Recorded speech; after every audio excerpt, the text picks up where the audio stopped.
Hey, we are live with Lords of Hatred, our very first slash zeroth. Yeah, this is episode 0 of new Star Wars game we're gonna do. So these fools are very excited to be doing a Star Wars RPG. We've never done one on stream before. We did do a lot of Star Wars Saga Edition back around Savage Tide days. I think we started maybe 6 different campaigns and did maybe 2 sessions of all of them. So that was fun. But today we're gonna play a game called Star Systems. It is a Star Wars hack of my favorite game of all time, the Burning Wheel. Actually, let me pull up the document real quick so I can give a shout out to Joel and Greg Young, who are the creators of this hack. They are in the same Burning Wheel Discord as that I am, so I just want to make sure I gave the proper shout out. But yeah, we're gonna be using their rules for hacking Burning Wheel for a galaxy far, far away.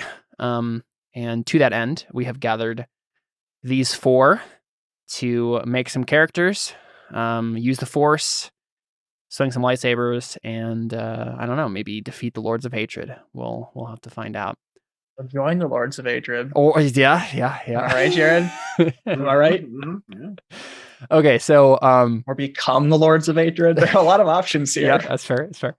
I like to make the titles of these games vague enough that they could be interpreted multiple different ways, and we'll find out which way that will be as we play. Let's introduce everybody. We obviously have 3 people who have already been on streams before, have a new person. Let's go around and just real quick introduction, so everybody knows who you are. We want to give character premise ideas with it, or just I don't know if everybody has those yet. Okay, so I am Connor. Yeah, so Connor, what games have you been on before, Connor? I guess I'm technically Twitch famous with 2 people maybe. So I've played Cantarius and Crow Inquisitors. Mm-hmm. I forget her name. Crazy girl who had friend in the Hellbreaker sequence. Oh, Iseret, yeah. Iseret. Evelyn Leidner in Elysian Road. Yeah. It's good stuff. I guess that's about it. I was the GM for Orphans of the American Dream. Yeah. It's good. What about you, Jared? I'm Jared. What other games have you been in before? I've been in all the ones Connor's been in. I play myself in both, but most of them. Yeah, Alphonse just named differently. Yeah, Alphonse Tan in Crow Inquisitors.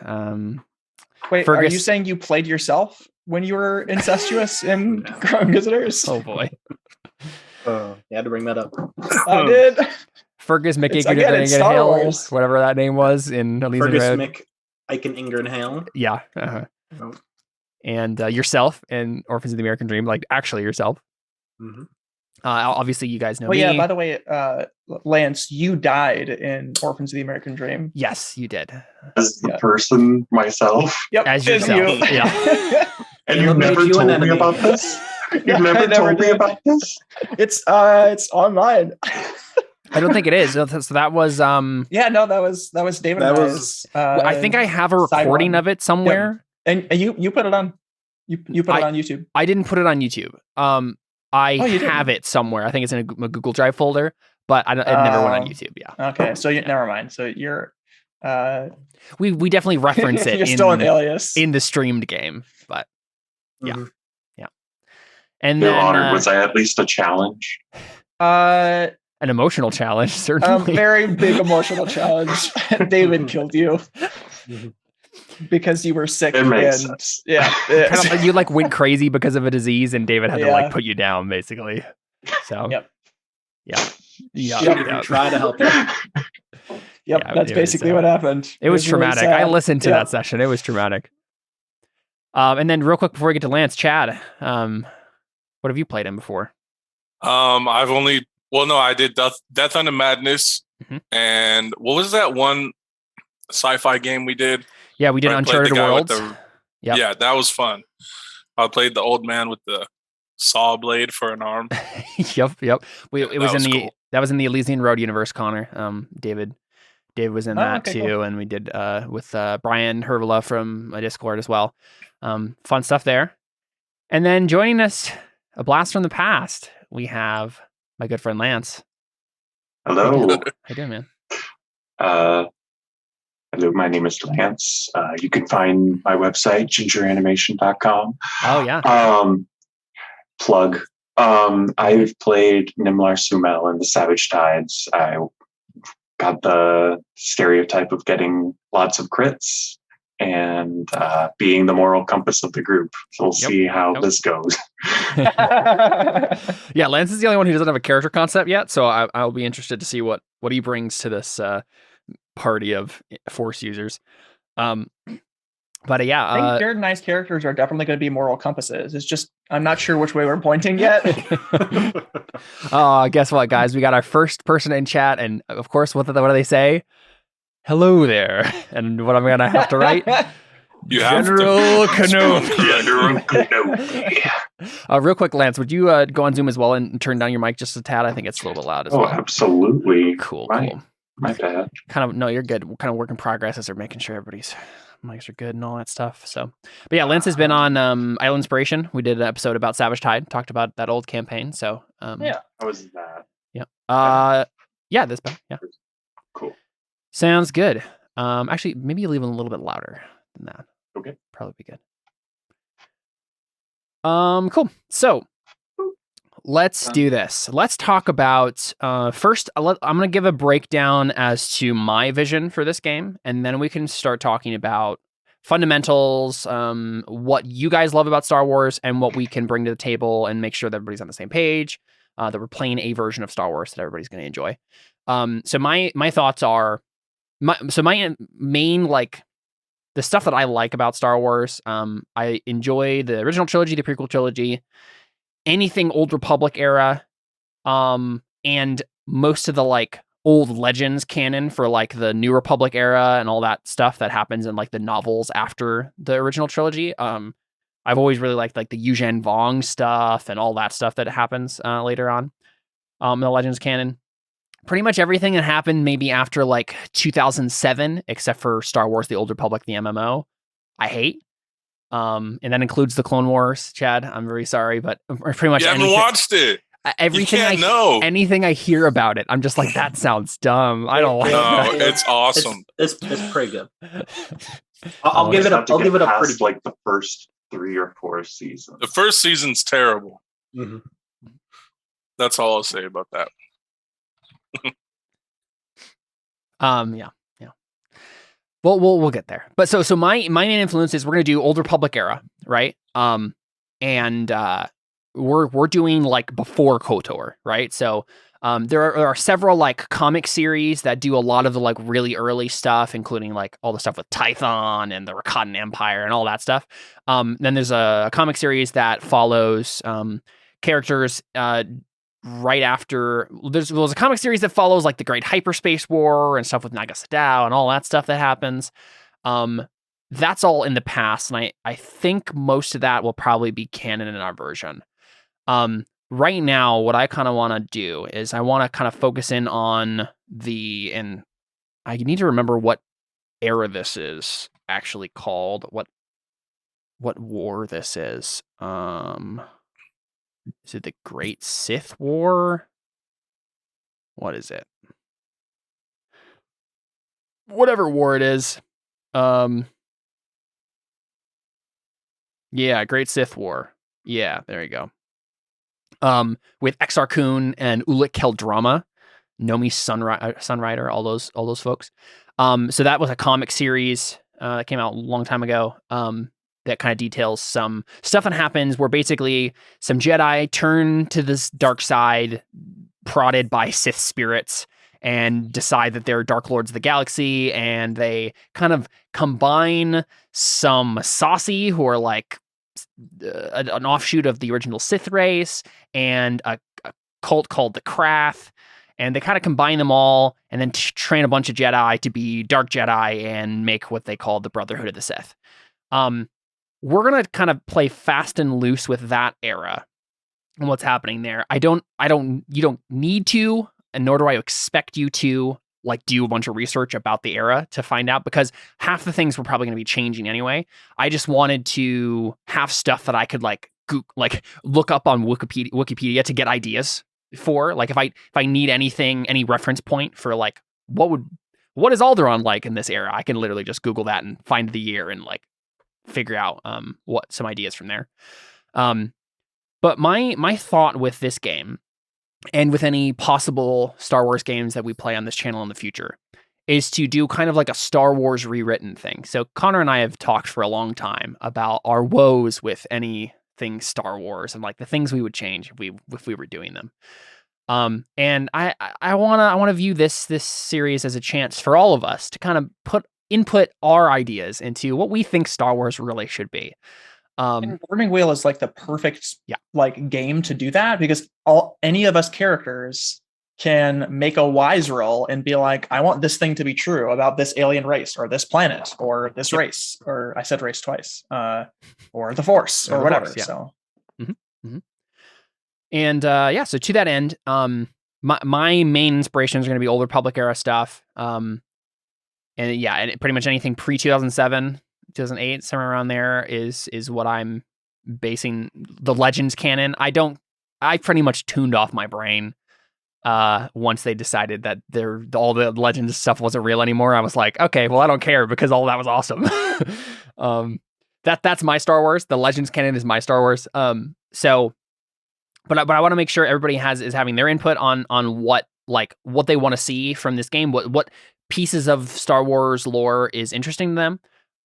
So I guess real quick, let's just go around and like, you don't have to like give a long list or anything, but just like some of your favorite Star Wars stories, just to give us an idea of like the stuff you'll want to see included. And I can make a list as I can note this and then look up stuff later as well and make sure we're getting stuff in, or even just like an idea. Like it doesn't have to be a specific story. It could just be like, I've always liked this about the Force or this about whatever. Anything that pops in your head is fine. I'll start with I like all the Old Republic setting era stuff. And like most of the video games, in my opinion, have like made a better story than most of the movies. And I think that like the idea of the Force being like able to be as powerful as like Darth Vader says it can be, and how like the games like Force Unleashed made it out to be, of like, if someone is actually strong in the Force, they can just pull down Star Destroyers, because the Force is such an immense power that if you're connected enough to it. Wait, what? You stole my thing. I was going to literally be like Force Unleashed. Force Unleashed, yeah. Yeah. So that's definitely, I think, one of the things that I'm really interested in going for is like making the Force exist. Not necessarily like I want to be able to pull down a Star Destroyer, because I don't think my character has the ability to do that.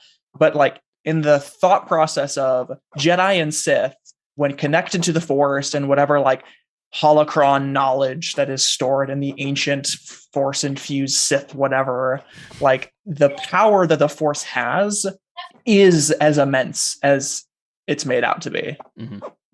The power to destroy a planet is insignificant compared to the power of the Force. I don't remember the line exactly. The power of the Death Star is insignificant compared to the power of the Force. Let's see. Oh, the ability. Here we go. The ability to destroy a planet is insignificant next to the power of the Force. Yeah, like that's nuts. Let's do that. Mm-hmm. Yeah, I'm down. Because a lot of the thing with Burning Wheel too, right, is like none of your characters are going to be like that to start off with, because we're capping all skills at 6.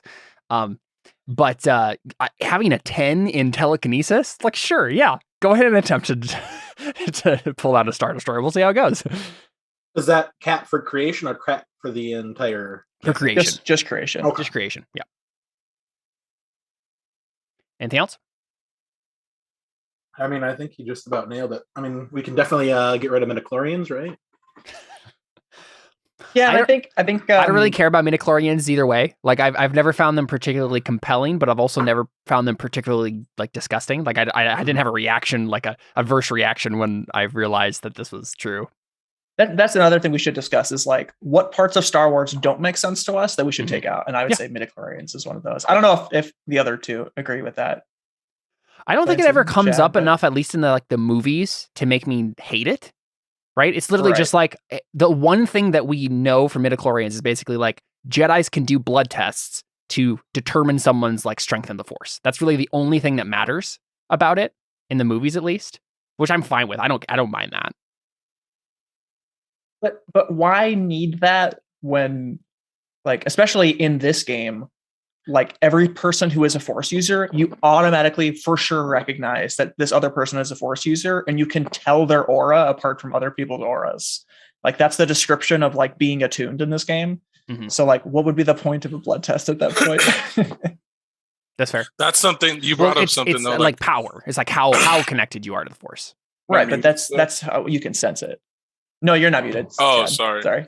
I've never understood in Star Wars how like occasionally the Jedi will sense something like an evil person, near them, or like overhead, like just flying over the planet. But then Palpatine could be sitting next, like inches away, and he's just like, "Let's fight the droids," Yeah, they're all just plot contrivances whenever it's handy. Or like the rationale is, he was hiding his power, whatever. But like some evil dark Jedi will be right behind you, and you have no idea. It's just like. Well, so that the fun thing about that is that we actually have like game mechanics to determine those things, right? We don't actually have to worry about that too much because it literally can just be make a test, and if you fail, then you don't sense it. If you succeed, then you do sense it, right? Well, so that there isn't a test if you're attuned. Telepathy. No. If you're attuned, you know that somebody else is attuned. You might not know if they're an evil Jedi or a Sith or whatever. Is that what the trait says? Maybe I didn't read it well enough. Let's look. You know that like you instantly notice that somebody else is also attuned. Let's take a look. So I agree with Chad. That makes Palpatine not make any sense. Okay, so the description that's given in the book here is this character has become aware of and fully embraced the presence of the Force. This trait permits the character to open and test sorceress skills. Among their preternatural abilities is also a heightened state of awareness to the galaxy around them. Presence is more than a conversational distance to attuned characters. It is an aura. The attuned instantly knows when they have entered the presence of another or when someone has entered their own presence. Barriers that would bar normal conversation, such as walls or ambient noise, do nothing to constrain the sensory presence of an attuned character. Furthermore, every presence is unique. The way one might recognize a center of voice, the presence of a crowd will be an unintelligible clamor, but the presence of an individual is distinct and recognizable. With this heightened receptivity becomes difficulty and peril. You are now caught in the battle between darkness and light, and are therefore subject to the lure of hatred. Yeah, interesting. I'm curious. What does the telepathy skill say then? I assume what else doesn't make sense in Star Wars? Is how come you can't just fly with the Force? Some people do. But you could pick other people up with it, but not yourself? Yeah. Sorry. You'll get me going. Yes. No. So yeah, telepathy is what we're doing here. Yep. So so even though the trait says that, really what we're doing is it's the telepathy skill. So the sorcerer may perceive the emotions and intentions of those in his presence and enact his will upon the minds of the living. But that's different than knowing that someone is attuned. So you can know that someone is Force sensitive. So they would have known that Palpatine was Force sensitive.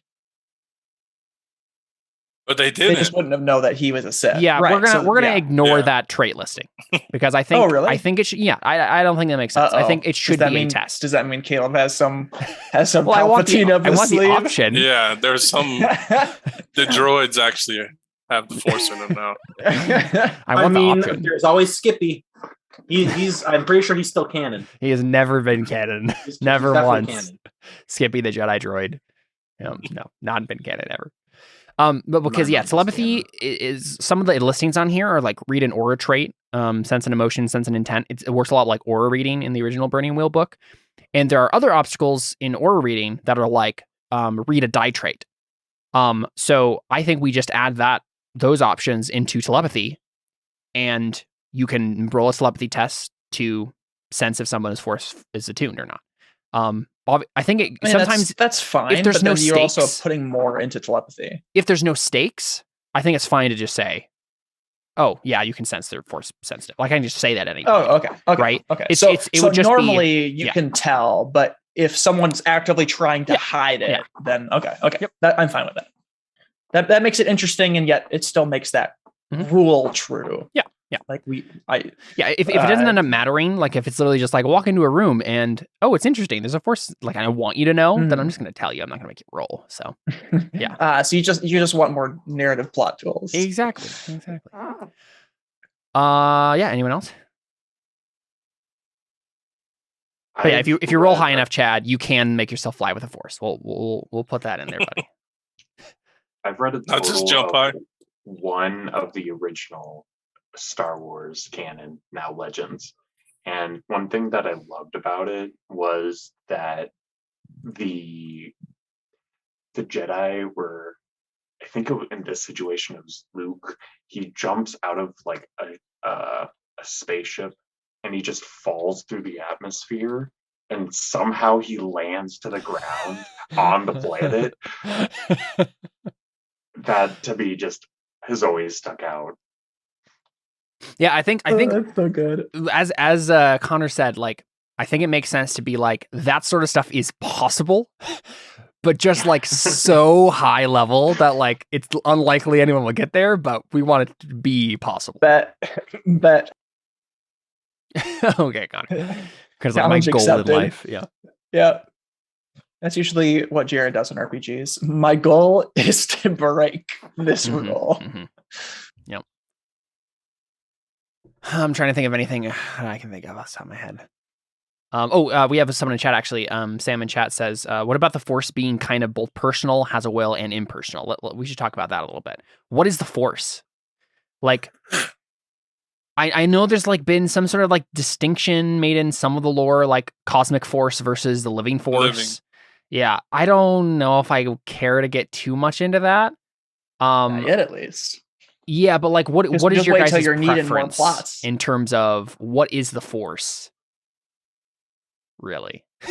Rounds us, binds the universe together. All living life forms give off. I don't remember the quote well enough. I apologize. I really should know. We're gonna have like a Star Wars quote list pulled up next to us so we can get these right. I've already checked off like 3. Yeah, what we should do is make it so that you can only make a Star Wars reference once. And it can never be spoken again. We have to erase each of the quotes. Race to the memes. Just everyone binges for the first like 20 minutes of the stream. Oh, here we go. The first quote that's on the Force in the Wikipedia. The Force is what gives a Jedi his power. It's an energy field created by all living things. It surrounds us and penetrates us. It binds the galaxy together. So, okay. An energy field. Okay, well. So if you kill billions of people, is the Force weaker then? That's the question. I'm sure Obi-Wan or something would be like, I felt a great disturbance in the Force, but I don't know if that's necessarily the Force getting weaker. I think the Force has a will of its own, and it's the path of the Jedi and Sith basically to act for the Force, if that makes sense. Mm-hmm. Well, one interesting thing to bring up is, so I just finished. I was playing through Knights of the Old Republic 2 for a while, got bogged down, never went back to it, and then I was just like, I want to like know what happens again, and so I just like watched a YouTube video, someone like explaining their playthrough, and Kreia, the Sith lady in there, at one point, basically like her whole thing is like, I hate the Force and I want it to go away because it's obviously living. It obviously has a will of its own, and it obviously is like controlling everything because all these coincidences keep happening, and the Force is obviously making all these things happen, and I hate it because I want people to be truly free, like from the Force. So like I'm okay with the Force being like having a will of its own and like attempting to do stuff. I think that makes sense in the lore, that like it will attempt to push things and nudge things to get things to happen. It sounds like the Force is just the GM of the Star Wars universe. Yeah, that's fair. I am the Force. There you go. You are the Force. Now I understand Krea's desire. Yeah. Okay, this actually is a pretty succinct description here. The Force has there are two overarching and symbiotic aspects of the Force. The living Force was the energy of all life, which in turn fed into the cosmic Force, which bound everything together and communicated the will of the Force through the midichlorians. So it's like the living Force is the energy itself, and the cosmic Force is the will. It makes sense that those are the two aspects of the Force. It's like the actual like energy that binds everything together, and the will that is directing it. Are we okay with that, like being true in our version? So when you use the Force, which version of the Force are you using? When you force push someone, are you manipulating like the Force in you or the Force around you? That just sounds like something we need to have the characters talk about in play and like just argue about philosophy in the game, because I don't need to give you an answer to that. I don't think. Yeah, I know. It just seems to me like the Force is like a fount of power that people can access in different ways. The Jedi come to it one way, the Sith another, and the witches another, whoever. Well, so else, that's right? what we need. That's really the thing we need to talk about. It's like, what is up with the dark side and the light side and the balance? What does all that mean? Because one thing that Connor and I have talked about for a while is like, wait a second, if the Force needs to be balanced, like if Anakin was supposed to bring balance to the Force, did he do so by killing all the Jedi? By like getting all the Jedi killed? Like, was that? I think so. Why? Like, was that his actual balancing thing that he did? Because then there were like 2 Jedi left and 2 Sith left. There you go. I 100% think that's what they mean by the Force being balanced. And the Jedi think that they are bringing balance to the Force by stopping evil, but really the Force is balancing itself by keeping good and evil alive. And maybe this is another thing maybe we just like talk about in play, because maybe we don't know. I don't think we need to decide that one, no. Yeah. Well, because the problem in philosophy. The problem in the Star Wars universe is it's kind of like American politics. Like it swings all the way this way, and then the Force is like, nah, we got to come back towards the middle, and then it swings all the way back, you know? Yeah. That's so true. Yeah. Yeah, because I think I brought it up because so like the main interesting thing to me about Star Wars is the Force and the Jedi religion, and really the Sith religion, well, not the Sith religion, but mostly the Jedi religion, are very Buddhist. Like, you know, it's all about balance and like detachment and all that stuff. But also all of the stories of Star Wars are about being a good guy, right? And in Buddhism, that doesn't make any sense, right? Like you having any attachment, like when Jedi say we should be compassionate to everyone, they're negating their own philosophy, because their philosophy says, no, there is no emotion, there's peace. But you need emotion to be compassionate. Like being completely detached from the like emotion of a good deed is not even like, I don't even think you can do that. So like, it was always interesting to me how Star Wars like wanted to be like really kind of Asian mysticism, but always ended up being Christian, because it was like, but the light side's good and you should all be good, and the bad side shouldn't exist, right? Like, but in an actual Buddhist philosophy, it all should just be okay, because it's like everything is part of the Force.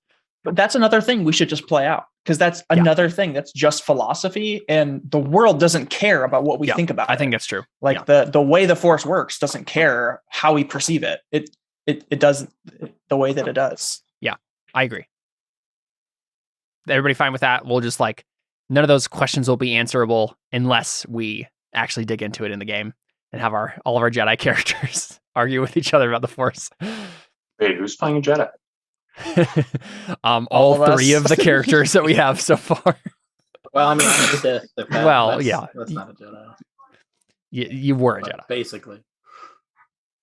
So should we get into building characters then? Well, I just want to make sure, is there anything else that we haven't touched on in terms of like fundamental stuff about Star Wars that we... Oh, I had a fun idea.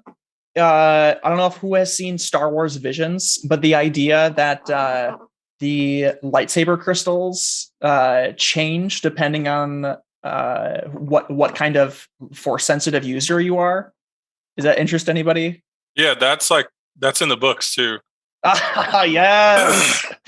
So like Ahsoka, she loses her lightsabers after the Clone Wars, so people think she's dead, and then she kills Inquisitors who are dark side users, steals their lightsabers that are red, and then she like bleeds them and turns them white. She like purges the evil from the crystals. Oh wow, that's extremely interesting. Yeah.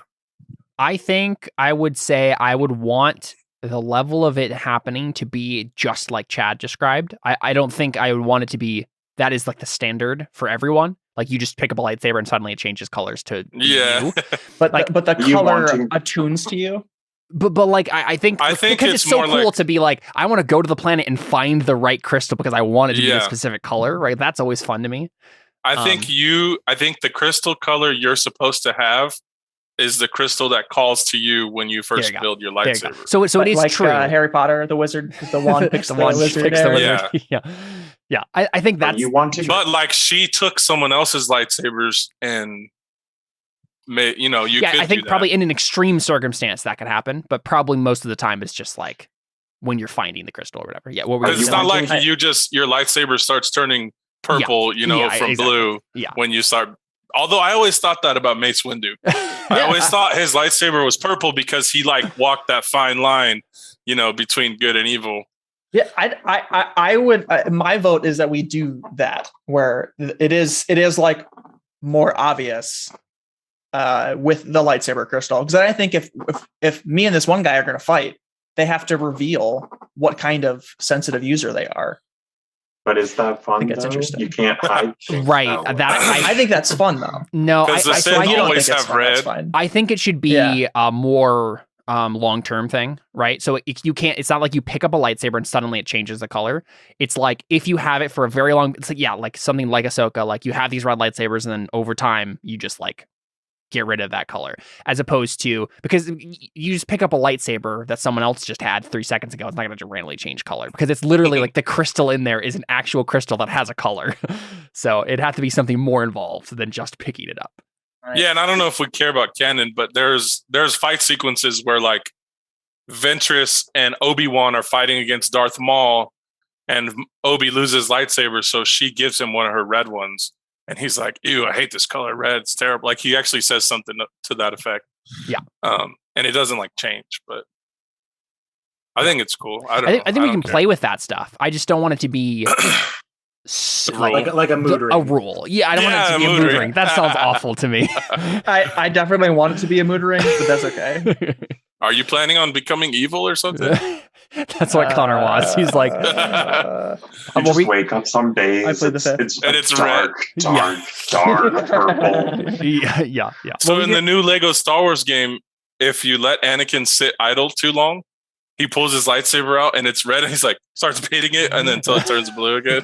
Yeah, I remember that. What were you gonna say earlier, Lance? Initially, from what Connor was saying about the animated show, which I personally loved because animator, right? Of course, they use in one of them. They use lightsaber, the kyber crystals in different ways in the sense of like application. So, for instance, they're planning on using it for a giant like mega cannon, and then later they're like using it for different kind of like whip weapons and other kinds of things. I was just curious if we were going to expand what kyber crystals could be used for. Yeah. I don't think we should go too far again. Like I'm fine with incorporating ideas from the more extreme versions of things, but I don't want to get too carried away. Can I have lightsaber whips? please. So this is the thing. That's a thing. I think lightsaber whips are fine. Oh, really? Yeah, it's a Holy thing. cow. They're in That's canon. awesome. Yeah, it's a thing. That's awesome. Can I flame whip people? Can The I like pull slavers use Gandalf them. down like Balrog? So the way we would do it in the game Grab people though with is you would buy a lightsaber, and then there's a chapter in the book called the Foundry, which is all about like giving upgrades and like modifying your equipment. And so we would just like run it through that chapter, and you could decide a couple things that would be different about it and give it some bonuses, and it would cost a little bit more. So that's definitely an option. It's not difficult to do that sort of thing in this system. They've already put the rules in there so you can have custom gear. So yeah, lightsaber whips could be a thing. I probably won't be throwing a bunch of Sith at you that have weird, crazy weapons. I'll let you guys have the unique ones if you would like. Most of the people in the universe will probably be just having regular swords, but Kyber crystal powered bowcaster. Just one shots anything. Just shoots a lightsaber out of it. Yeah. That's funny. Yeah. Any other last things before we move on?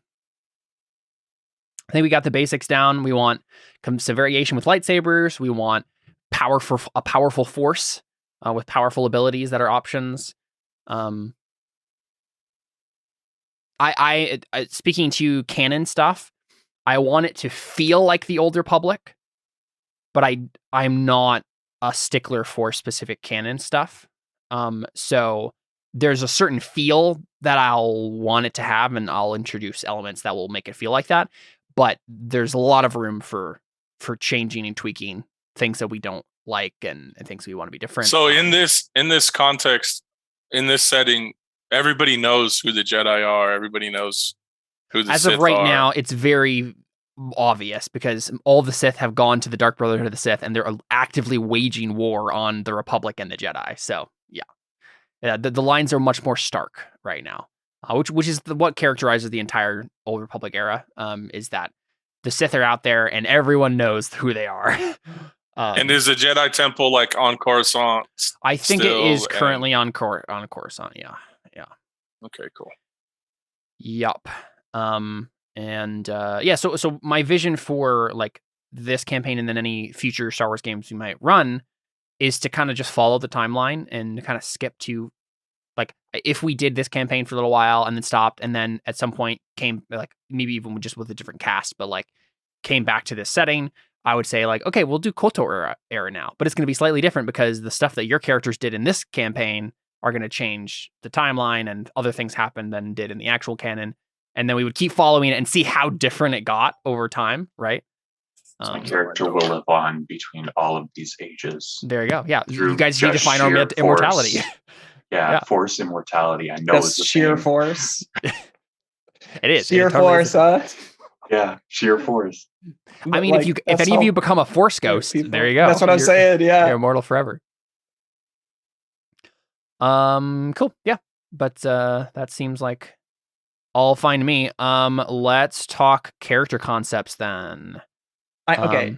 Well, actually, does Lance have a real quick? Let me talk specific game setting situation first. So, right, the idea is one of your characters, I think it's going to be Jared, right? I think that's what we decided. Knows where Korriban is. One of the things that's different about this version of the canon is in the Great Hyperspace War, one of the things that the Jedi did is Korriban is too dangerous. We need to quarantine it off from the galaxy. We need to erase any knowledge of it ever existing and just like make sure no one can ever go there again. Yeah, that's like the Sith homeworld. Yep. Yeah. It's where like a bunch of like the tombs of the Sith lords and there's a bunch of Sith holocrons and all this stuff there. And historically in the actual canon, so many people go there and they all turn to the dark side. So I think this is a reasonable change to make where the Jedi are just like, let's just not have that happen. And so in this version, right, no one knows where Korriban is. And so I think Exar Kun and Ulic Qel-Drama, the kind of like Dark Lords of the Sith in this setting, found the spirit of, I think it was Naga Sadow on Yavin 4. So there's like a Sith temple there. One of the Sith Lords like fled the Great Hyperspace War and ended up on this moon. And they found this Sith temple and like got Sith holocrons from there and, turned to the dark side. And this version, right? So they don't know where Korriban is, but they're like, if we can get Korriban, then we can truly rule the end. We can get all this like dark Sith knowledge that we like totally expand our abilities and all of the Brotherhood of the Sith's abilities, and we'll be able to beat the Jedi. And so they're looking for Korriban. That's like the main thrust of the conflict right now.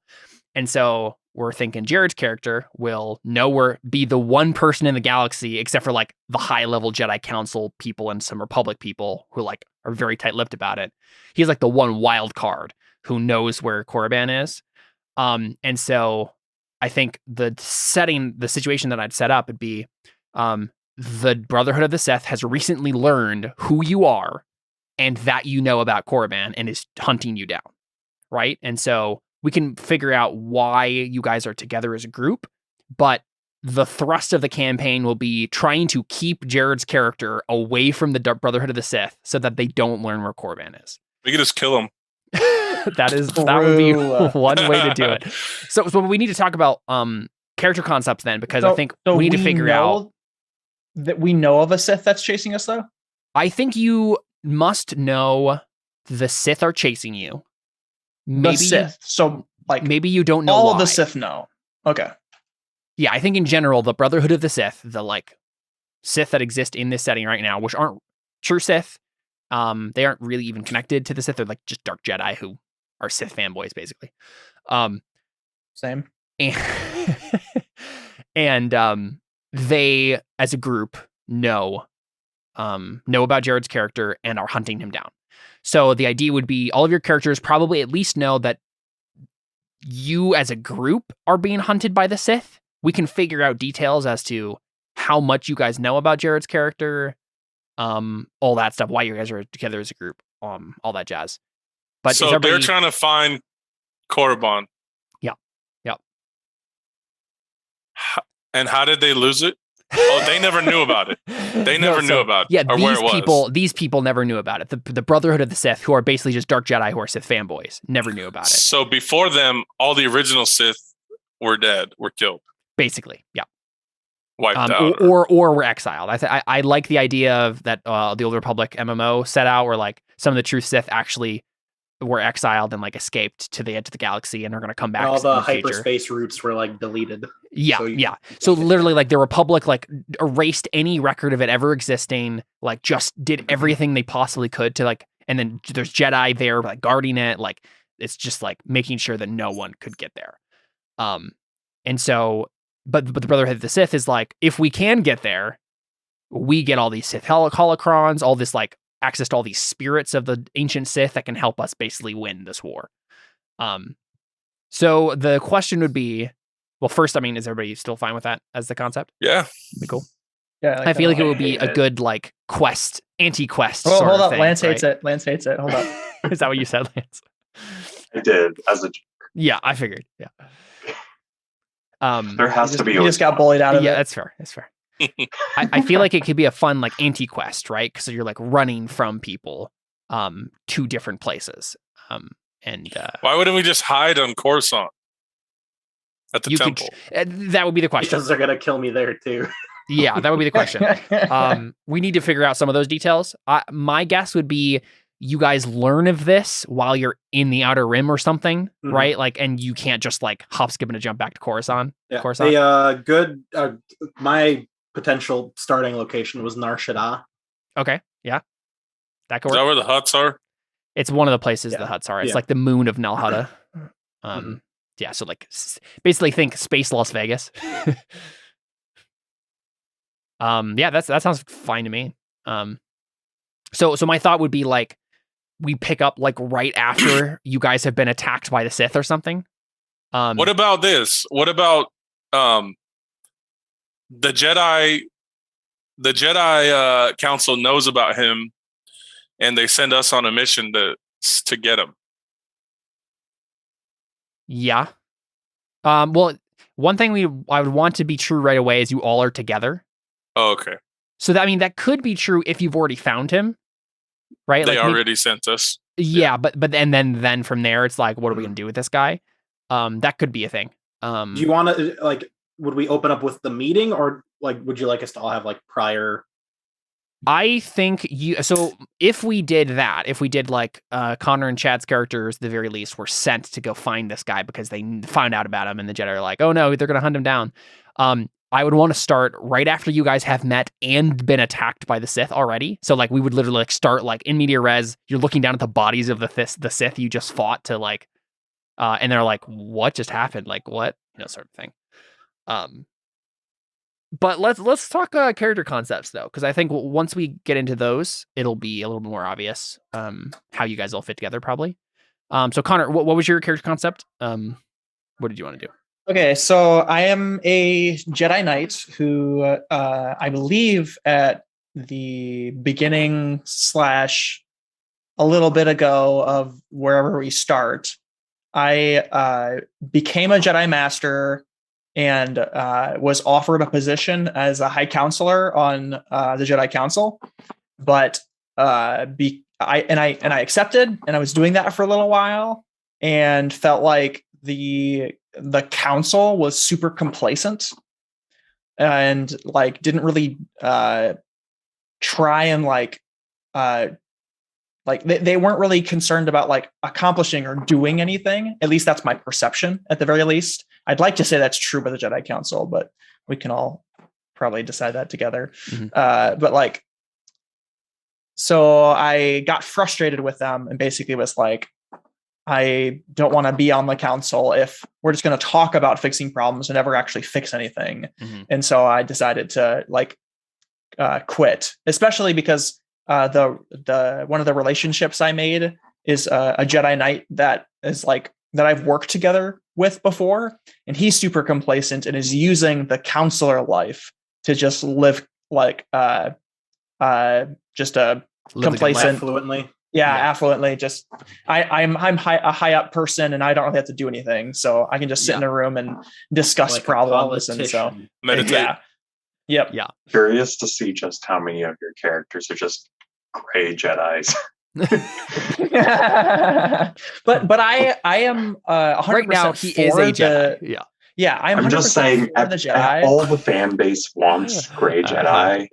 And they're like, but that's not a good story. There's no conflict if everybody's gray Jedi. If everyone's gray Jedi, So, but the other thing that I'm considering is like that I disagree with the Jedi Code, and I think that part of the Jedi Code, or part of the Council and like Jedi being complacent right now, is because the Jedi Code is a denial of the bad things that exist.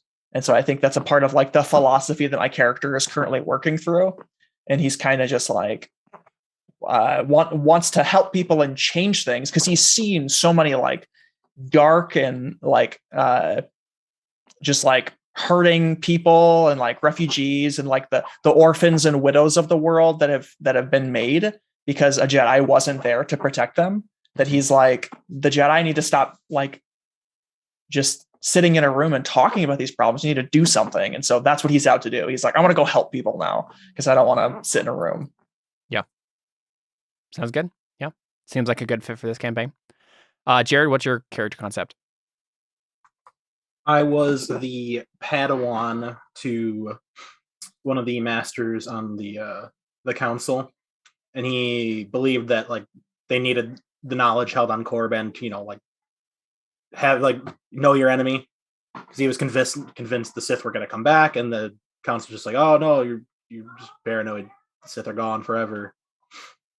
Even though we're shutting off Korriban because we know the Sith aren't gone forever. Yeah.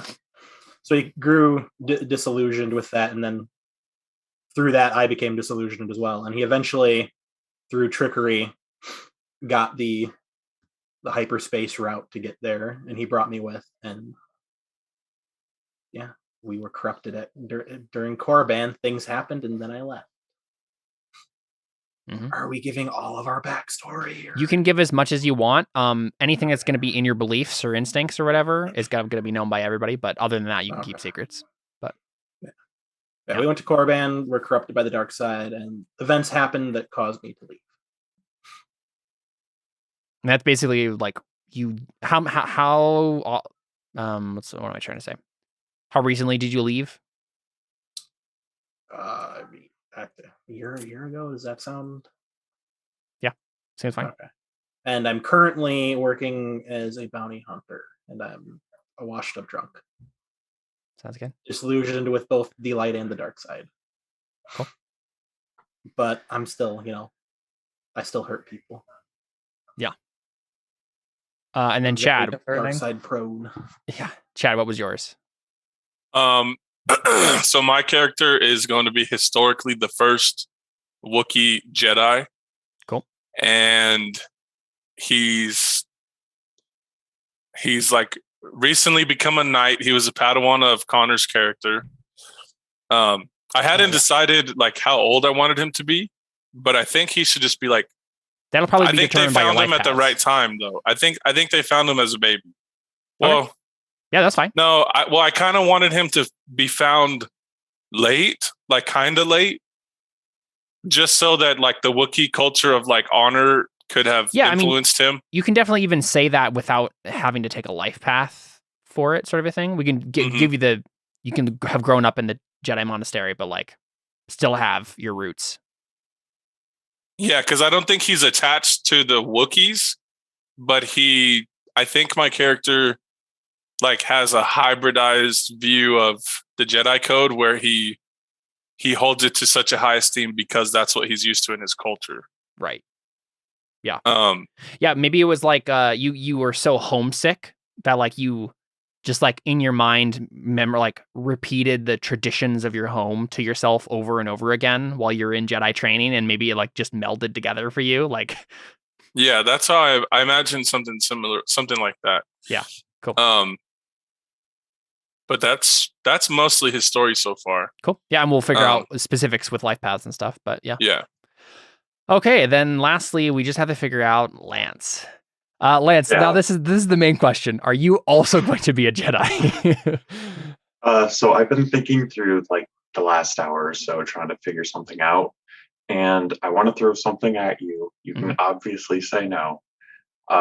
So my thinking was, in the deserts of Tatooine, there's lots of stuff that gets thrown into the sands. And then one day, a lone Jawa from the sand finds 2 dual lightsabers, and he's just like, what? And he's like, oh, these are so cool. And so he just innately, whether it's by touching the lightsabers or something, he's learning of the Force innately as a Jawa in the sands of Tatooine. And he's like middle-aged, he's a little older. He's not like a childish Jawa, but I just think that a dual-bladed Jawa. Yes. Yeah. 2 dual blades. Right? He's got 4 blades. No, just 2 single. Oh, blades, okay. But 2 orange blades, and he just a little Jawa. I'm not the GM, but yes, you can. No, yeah, that seems fun to me. I'm just looking real quick. Is there any? Do we know of any Jawa Force user in all of Star Wars? I don't think they exist. I guess there's Ewok. There's Ewok Jedi. Yeah, it looks like we have a shaman in one of the pieces of lore that was Force sensitive. Yeah, I mean, I don't have an issue with you being a Jawa. So my question would be, so the 2 like main emotional attribute situations in this game, and you obviously don't know what that means, so I'm just trying to frame this better. So there are 2, besides just being like a normal like smuggler or trooper or whatever, the 2 kind of like very Star Wars-y options in terms of like mega arc character concepts that this game offers is like, light side, dark side stuff. So you can get hatred or empathy, and those are like forces that can that you have. There's no just true neutral. Well, there you can. by like trying to balance those two, but like there are certain factors that will give you one or the other of those. You don't have to start with it necessarily. But then the other option is like is getting the alien trait, which gives you the otherness attribute, and you can only have one or the other. So if you decide to, so my question for you here is, what do you care more about with this concept? Being a Jawa or being a Jedi? So Only a Jawa. So you're not a Jedi. He's not a Jedi though. Yeah, that's kind of the issue I was going to bring up is how does this work if he's... So my question then is, if that's what you care about, then are you... I'm fine with this idea that Lance as a character will never struggle with the pull between the light side and the dark side. He will be force sensitive if he can have the points to get attuned. He can have lightsabers because you found them, right? Like as long as you can as long as we can make the character concept you can buy them in the character creation and stuff. But you'll never worry about those things as character concepts because you'll have the alien trait and have the otherness attribute, which throughout the game you can roll on that stat, on that attribute to make up cool things about Jawas and basically give yourself good traits in the game that'll help you with things. That's nuts. That's an insane ability. It is. It's fairly fun. I agree with you. I'm personally way more interested in the fact that you're a Jawa than you're a Jedi. I was going through like all the races. And there's like some of the other ones just because I wanted to talk about it. There was the Ortolan, who's that piano playing alien. That's the blue elephant. Yeah. There are concepts of like a Rancor with a lightsaber. I was like, oh, that's a... And then there's I wouldn't let you do that. But I was just like, a Jawa sounds like the best option. No, that sounds like a fantastic idea to me. As long as you... basically, I would just want to make sure as long as you were fine with not having your story be about the pull from the light side to the dark side or anything, then I'm, fine with that. That sounds great. Now the question is, how many people can understand me? Yeah, how many people can understand Chad's character? Not many. Han Solo could. Yeah, but because Mission Veo could. So it's easy. Keep in mind, it's easy, you're the first. People. You're probably the first Wookiee off of Kashyyyk ever. That's true. People probably look at me and be like, oh, like they do in real life. Dang, that thing's huge. Yeah. So someone will have to make a linguistics test, probably. To just bring Can I buy a protocol droid? No, but they'd have to be programmed to know Wookiee language. I mean, yeah, you could finagle that. If you've been in the Jedi Order for years now, then yeah, you could probably figure that out. So here's the thing about Lance's character possibly is with like life paths defining your skills, what will that look like as a Jawa? Because if you use a lightsaber skill and you don't get any successes, you hurt yourself, a friend, or something around you. So I feel like there's, especially with having two lightsabers, like using both technically requires the two-fisted fighting, unless we're fudging that because two-fisted fighting is for offense and defense, and you can just use two lightsabers without like a mechanical effect. You could do it. Again, one of the things that we're not paying attention to right away is any of the subsystem stuff, any of the more complicated stuff. So he could probably just get two lightsabers and we wouldn't have to worry about that for quite a while. But I would still like to probably do it in the rules if we could, right? But he has to have the Force, right? Yeah, because you can't really. He'll have to buy the attuned trait. It's like super hard to use a lightsaber if you're not Force sensitive. Yeah, I would say that's probably what we'd want to go for. You can technically use a lightsaber in this game without it, but I think it's like, I don't think it's hard. You should get You should get like a handicap. At the very least, you get a +1 ob or -1 dice. It's I think that's what it is. Yeah. We can see how the character creation shakes out and what you actually have available to you, and that will help us define some of these things. Yeah. So, since I was taken from Kashyyyk young, can I just change the lore that I can speak basic? That I never learned, like I don't know. Wookiees can speak basic. I feel like it's just I feel like it's too fundamental. Like I don't know about you guys, but like I would feel weird with a Wookiee. Yeah, you're only allowed to speak in Wookiee. Well, like obviously Chad could just say like this is what my character says. Like Chad would never have to make a Wookiee noise if he didn't want to.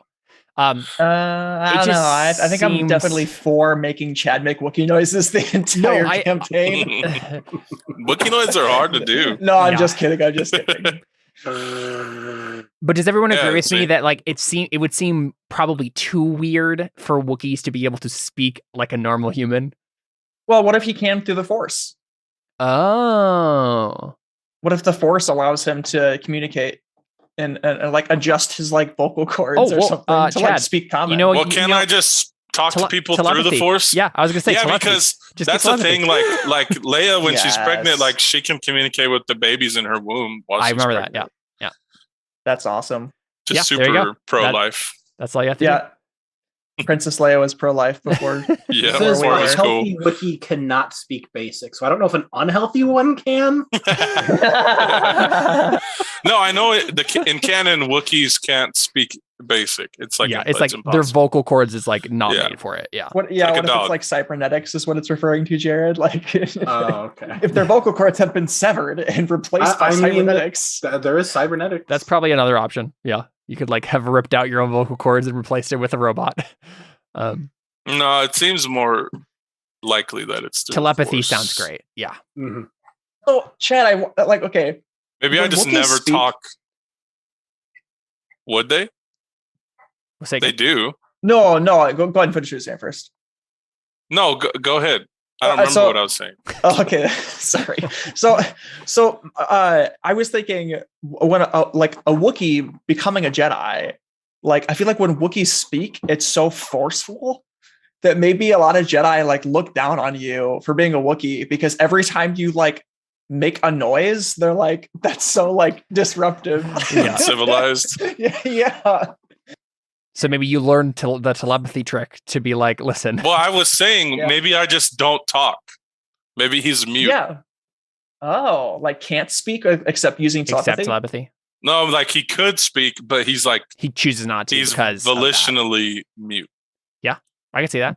I definitely love the idea of like Chad, like you giving us a like if you ever do speak Wookiee, like giving us a like kind of rough, like this is what I'm saying. In a translation of common, it's very rough and primitive. And then when you speak to people with telepathy, suddenly you have a British accent and you talk like this. Right? Yeah.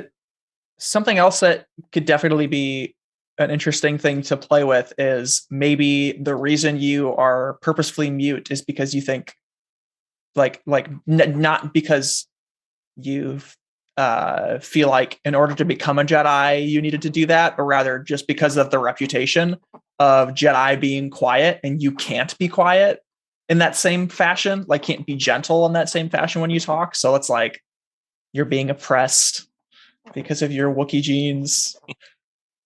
I know Wookiees wear jeans. Yeah. I want my Wookiee to wear robes. I want him to have a Jedi robe. Oh, yeah. That's awesome. If you refresh Roll20, you'll see my avatar. For a dragon. It's a Jawa. Oh, okay. I'll refresh it again. Rolls question for you real quick, Gib. Mm-hmm. Does lightsaber open end? Is it exploding sixes? A lightsaber is open-ended, yep. Mm-hmm. Okay. Ooh. Yeah, it's not open-ended if you don't have the Force, right? Because you're using it just like a martial character, basically. Mm-hmm. And I think it does get, you get a +1 obstacle to using it, and it's not open-ended, so it's just not as good. Open-ended means it re-rolls. It means and when you roll sixes on the dice, they automatically re-roll. So, yep. So really strong. Yes, yeah. Basically, that's what denotes magical in this game. Is like if it's open-ended, it's automatically just like magical. So I will do my best to learn. No, yeah, and I'll give a breakdown of like the very basics as well. So we can everybody's on the same page. Yeah. Question about putting skills into the system. Mm-hmm. They aren't like opening with the exponent that they should. So like I have my stats set, but it doesn't open beyond a 2. Your stats a 5? Unless it be they look right to me. It's rounded down. Yeah. It's half rounded down? Half rounded down. Yep. So all of my agility ones should be Yeah. Oh, except that one's shared with perception, Exactly, yep. which is a 5. So So that's rounded only down two-fisted to a fighting, 2. but Wow. that's a training skill, so it doesn't even it doesn't even that's so sad. matter. That's so Yep. It sad. doesn't even matter. Doesn't mean you'll be great at other agility stuff though. Well, I can't put any more points into agility because of you.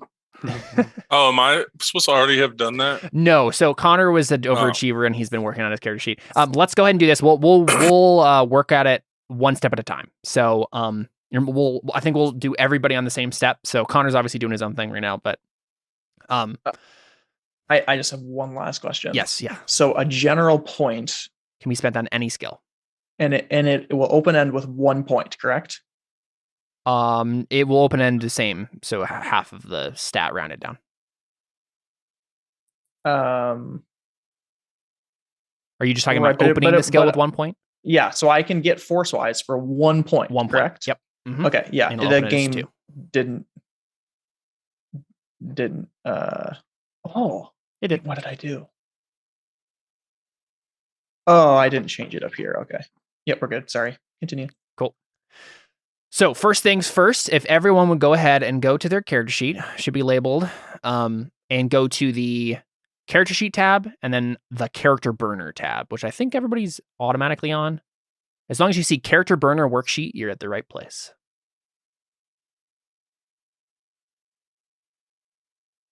I'm assuming this is on Roll20. Yep. Mm-hmm. Oh, okay. You click it. I'm quickly changing headphones because mine are dying. All good. I'm sorry Gotcha. if I missed anything. No problem. So on character sheet, do I click character burner? Because clicking it doesn't do anything. Are you on the place where it says character burner worksheet? I see bio and info, character sheet, abilities, and Yes. So click on character sheet, and then there's whoa, that was Sorry. hard. And then there are okay. other Yeah. tabs. Yep, that say those things. Yep. Okay. Yeah, you'll never need to go to bioinfo or attribute and abilities on this because it's all in the character sheet tab. Character burner. Yep. So as long as you're in the character burner worksheet, we'll go ahead and work out these things step at a time. You don't have to write this in if you don't want to, but first step would be character concept. We've obviously already done that. Everybody's gonna have 4 life paths. So that's the next thing there. Everyone's gonna be. I mean, stock doesn't matter because we're doing it differently in this one. So we can ignore all those for now. So the next step would be life paths.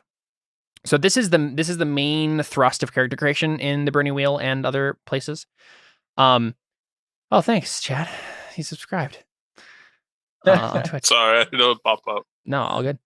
And so basically what this means for you, Lance, since you're the only one unfamiliar with life paths as a system, basically this is like choosing pieces of your life and what you spent, like what you did with that piece. So, I spent 10 years as a child devotee, in the Jedi Temple. I spent 6 years as a Padawan. I spent 4 years as a Jedi Knight. So you'll choose 4 of these, and that will be the foundation of your character. And from there, you'll get a list of skills you can choose, traits you can choose, stuff like that. So everybody should have a link to the PDF. If you haven't grabbed it already. Was that in the group chat? It was in the group chat. I know we messaged so many things in that group You chat. guys did. My goodness. I felt really bad because at one point I was like, I'm Lance not isn't gonna responding. look at I think this. he's just not looking at it because it's just too much. Yeah. Real quick, I will drop it again for you, Lance. Thank you. Because you'll want to follow along with this as we go here. So, all right, I'm dropping this in the Facebook chat.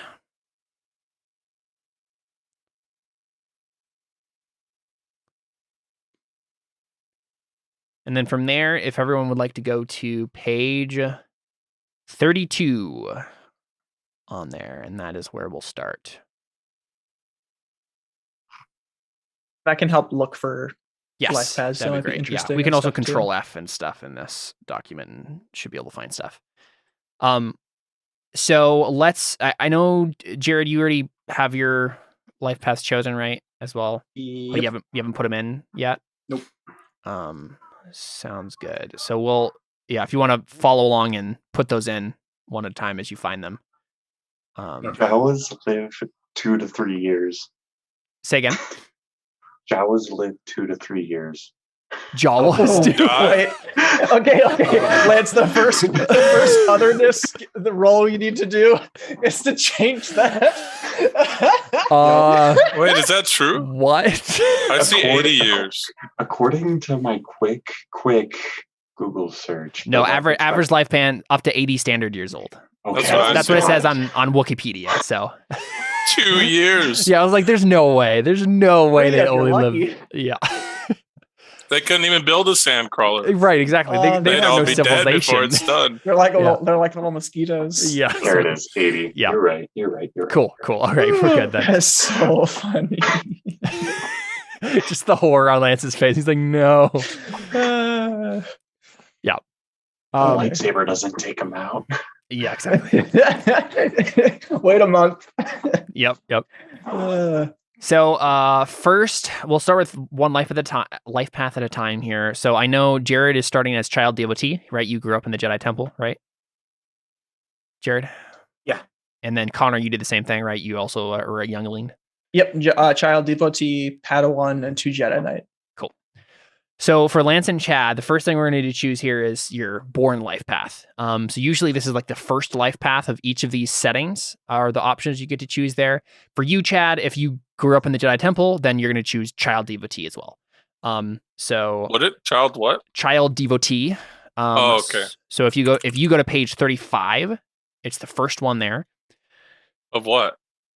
Of the Star Systems document that I just posted in chat messenger. Lance, I think a good one for you would be Born Fringer. Probably, yeah. It also has the most starting skill points, which is cool, and trait points. I'm scrolling for it. It's on page 36. Yep, at the top. I must have missed it. Or a lost child is right below it, which might. And then I just type this in, right? Yeah, you would type that into the first. You don't have to choose that one. I was just throwing out suggestions. That seems correct. So Fringe would be Outer Rim for sure, which Tatooine is. Though I mean to be honest, Lost Child seems like a great life path for this. Say that. Attuned though, is that forbidden for otherness trait, or is only just empathy and hatred? Empathy and hatred. Okay, so he could be attuned. Exactly. The way it works is basically because like emotional attributes are such a defining like arc for a character, you can't have otherness and hatred or empathy. So basically what we're going to say for Lance's character is he will never have to struggle with the dark side or light side. He's literally just a Jawa, force sensitive who just is going to be a Jawa, right? So something to keep in mind for I'm sure Chad already knows this actually because he's made characters in Burning Room before, but the like life paths, they're not balanced. Yeah. Like so depending on what kind of character you make, you're literally choosing something based off of what kind of character you want to be.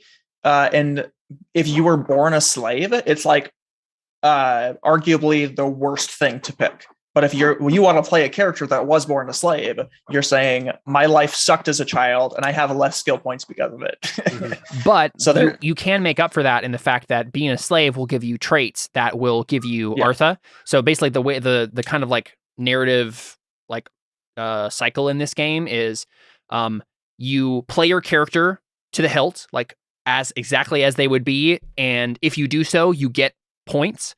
And then you get to spend those points on succeeding on your goals to get like open-end skills and add dice and stuff like that. So basically, it is a balancing act where you want, like, if you have bad traits, like you're a born slave or something, that will, make you have less skills, but it will also give you a perfect opportunity to role play in such a way to constantly give your character Artha.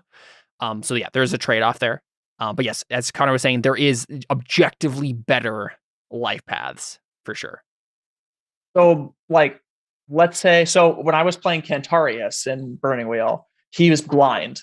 So literally any time I ever like needed to write something or read something or like anything like that, at the end of that session, I would get a fate for it because my character was punished because he was blind.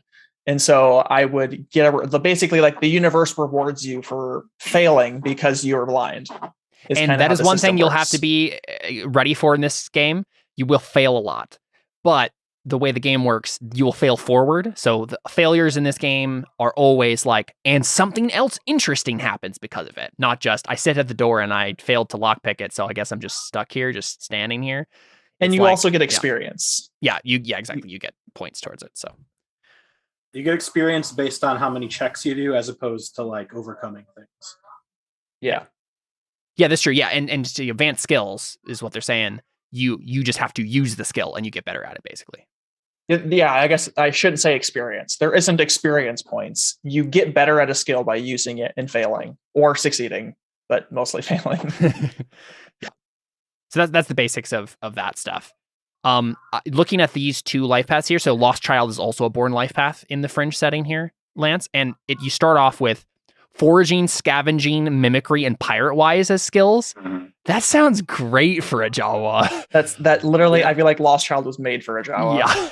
So are you saying I put both Born Fringer and Lost Child? No, so you would just do Lost Child. So most of these settings only have one born life path, but this one apparently has two options to choose from. But you can pick whatever you want. Yeah, that just seems that seems right for a Jawa, right? Guys. And Lost Child is you can have attuned, which allows you to do force stuff. Yeah. Yes, and attune normally costs 5 trait points, and if you choose Lost Child and have access to it via trait points, so if it's listed, only costs 1. Yeah, if it's listed on one of the life paths, you can spend only 1 trait point to buy that one. Otherwise, if you don't take a life path with attuned, you would have to spend 5 to get it. So yeah, that seems like a really good option for this character concept for sure. Yeah. If you're going for someone who's force sensitive, Lost Child is a better life path than Born Fringer. Yep.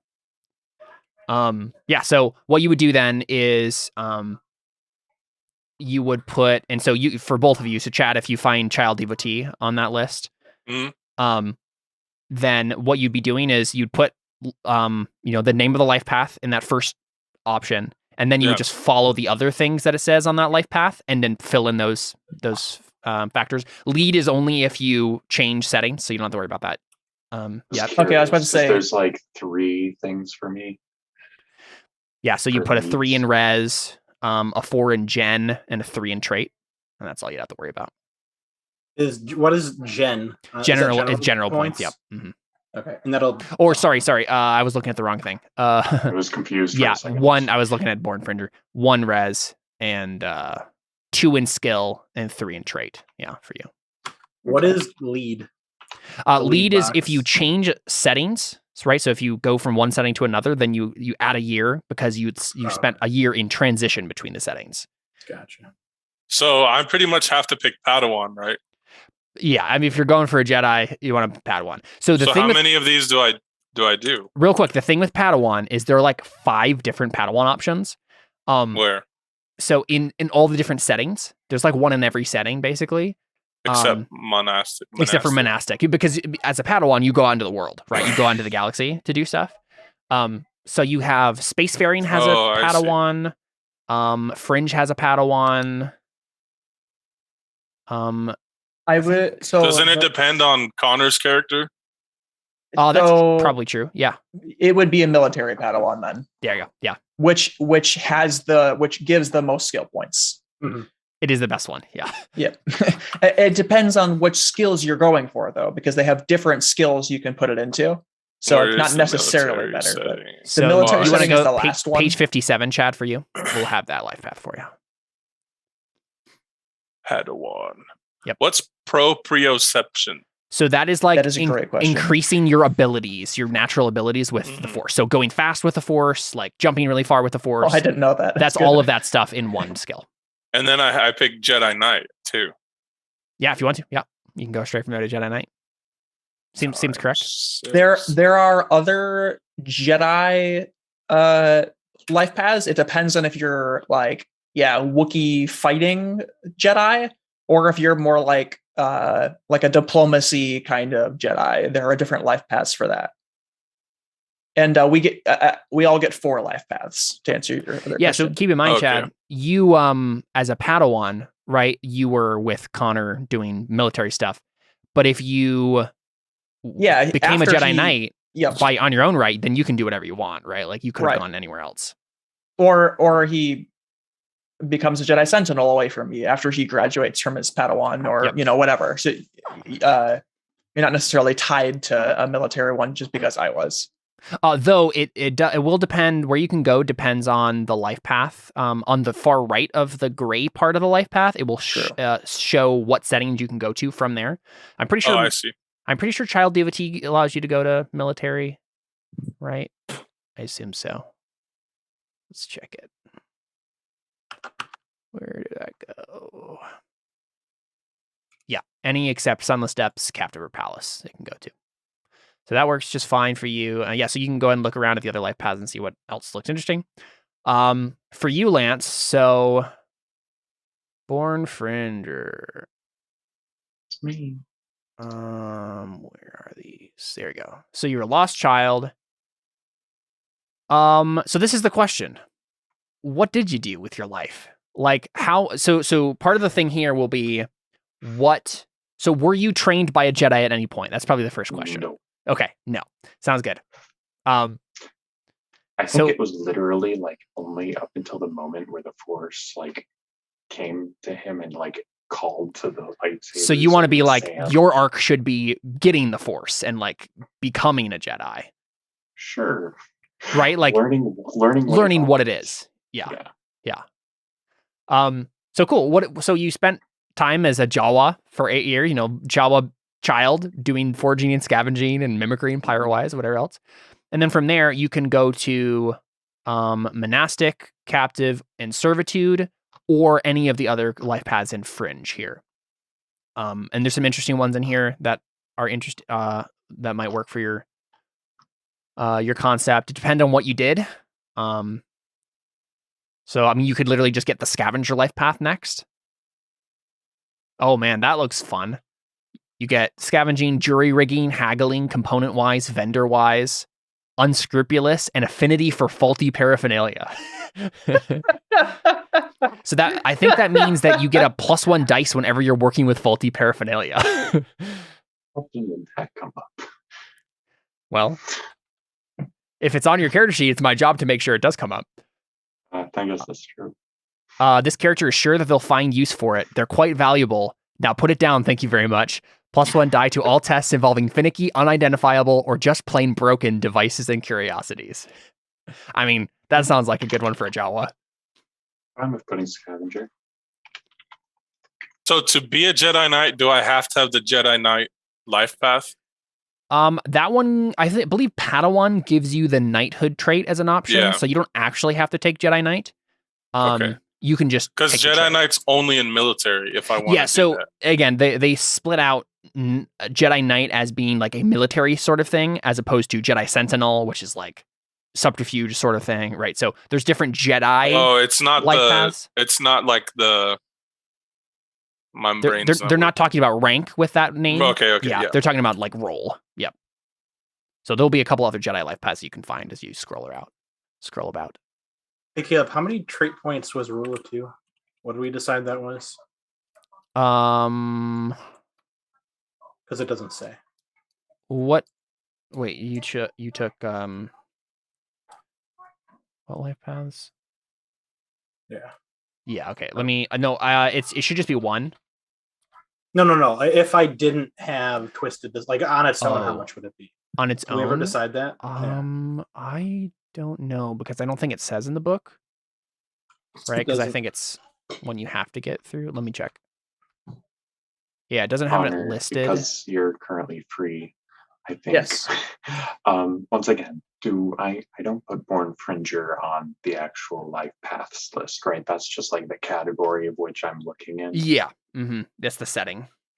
Okay. Yep. I'm just curious where I put the 4 points of general skills and 3 points. So again, the way it works is there are 2 different Born options in that setting. You just chose the Lost Child instead of Born Fringer. You were still born in the setting, but there were like 2 options. Normally, it's not confusing like that, and it will just say the one. But yeah. Yeah. Got it. Yep. I'd say 3 probably, Jared. Seems right. Oh, okay. 3 trait points. If you wanted to change your concept around a little bit here. I might want to. Yeah, feel free. Yeah, so after you spent some time as a scavenger, and you can also take life paths again, Lance. I think the first time you take it, I need to look this up. If you take it, it's like diminishing return on what you get, but let me check what that is. I think you can take it a second time and there's not really anything bad that happens. You get the same stuff. Let me check.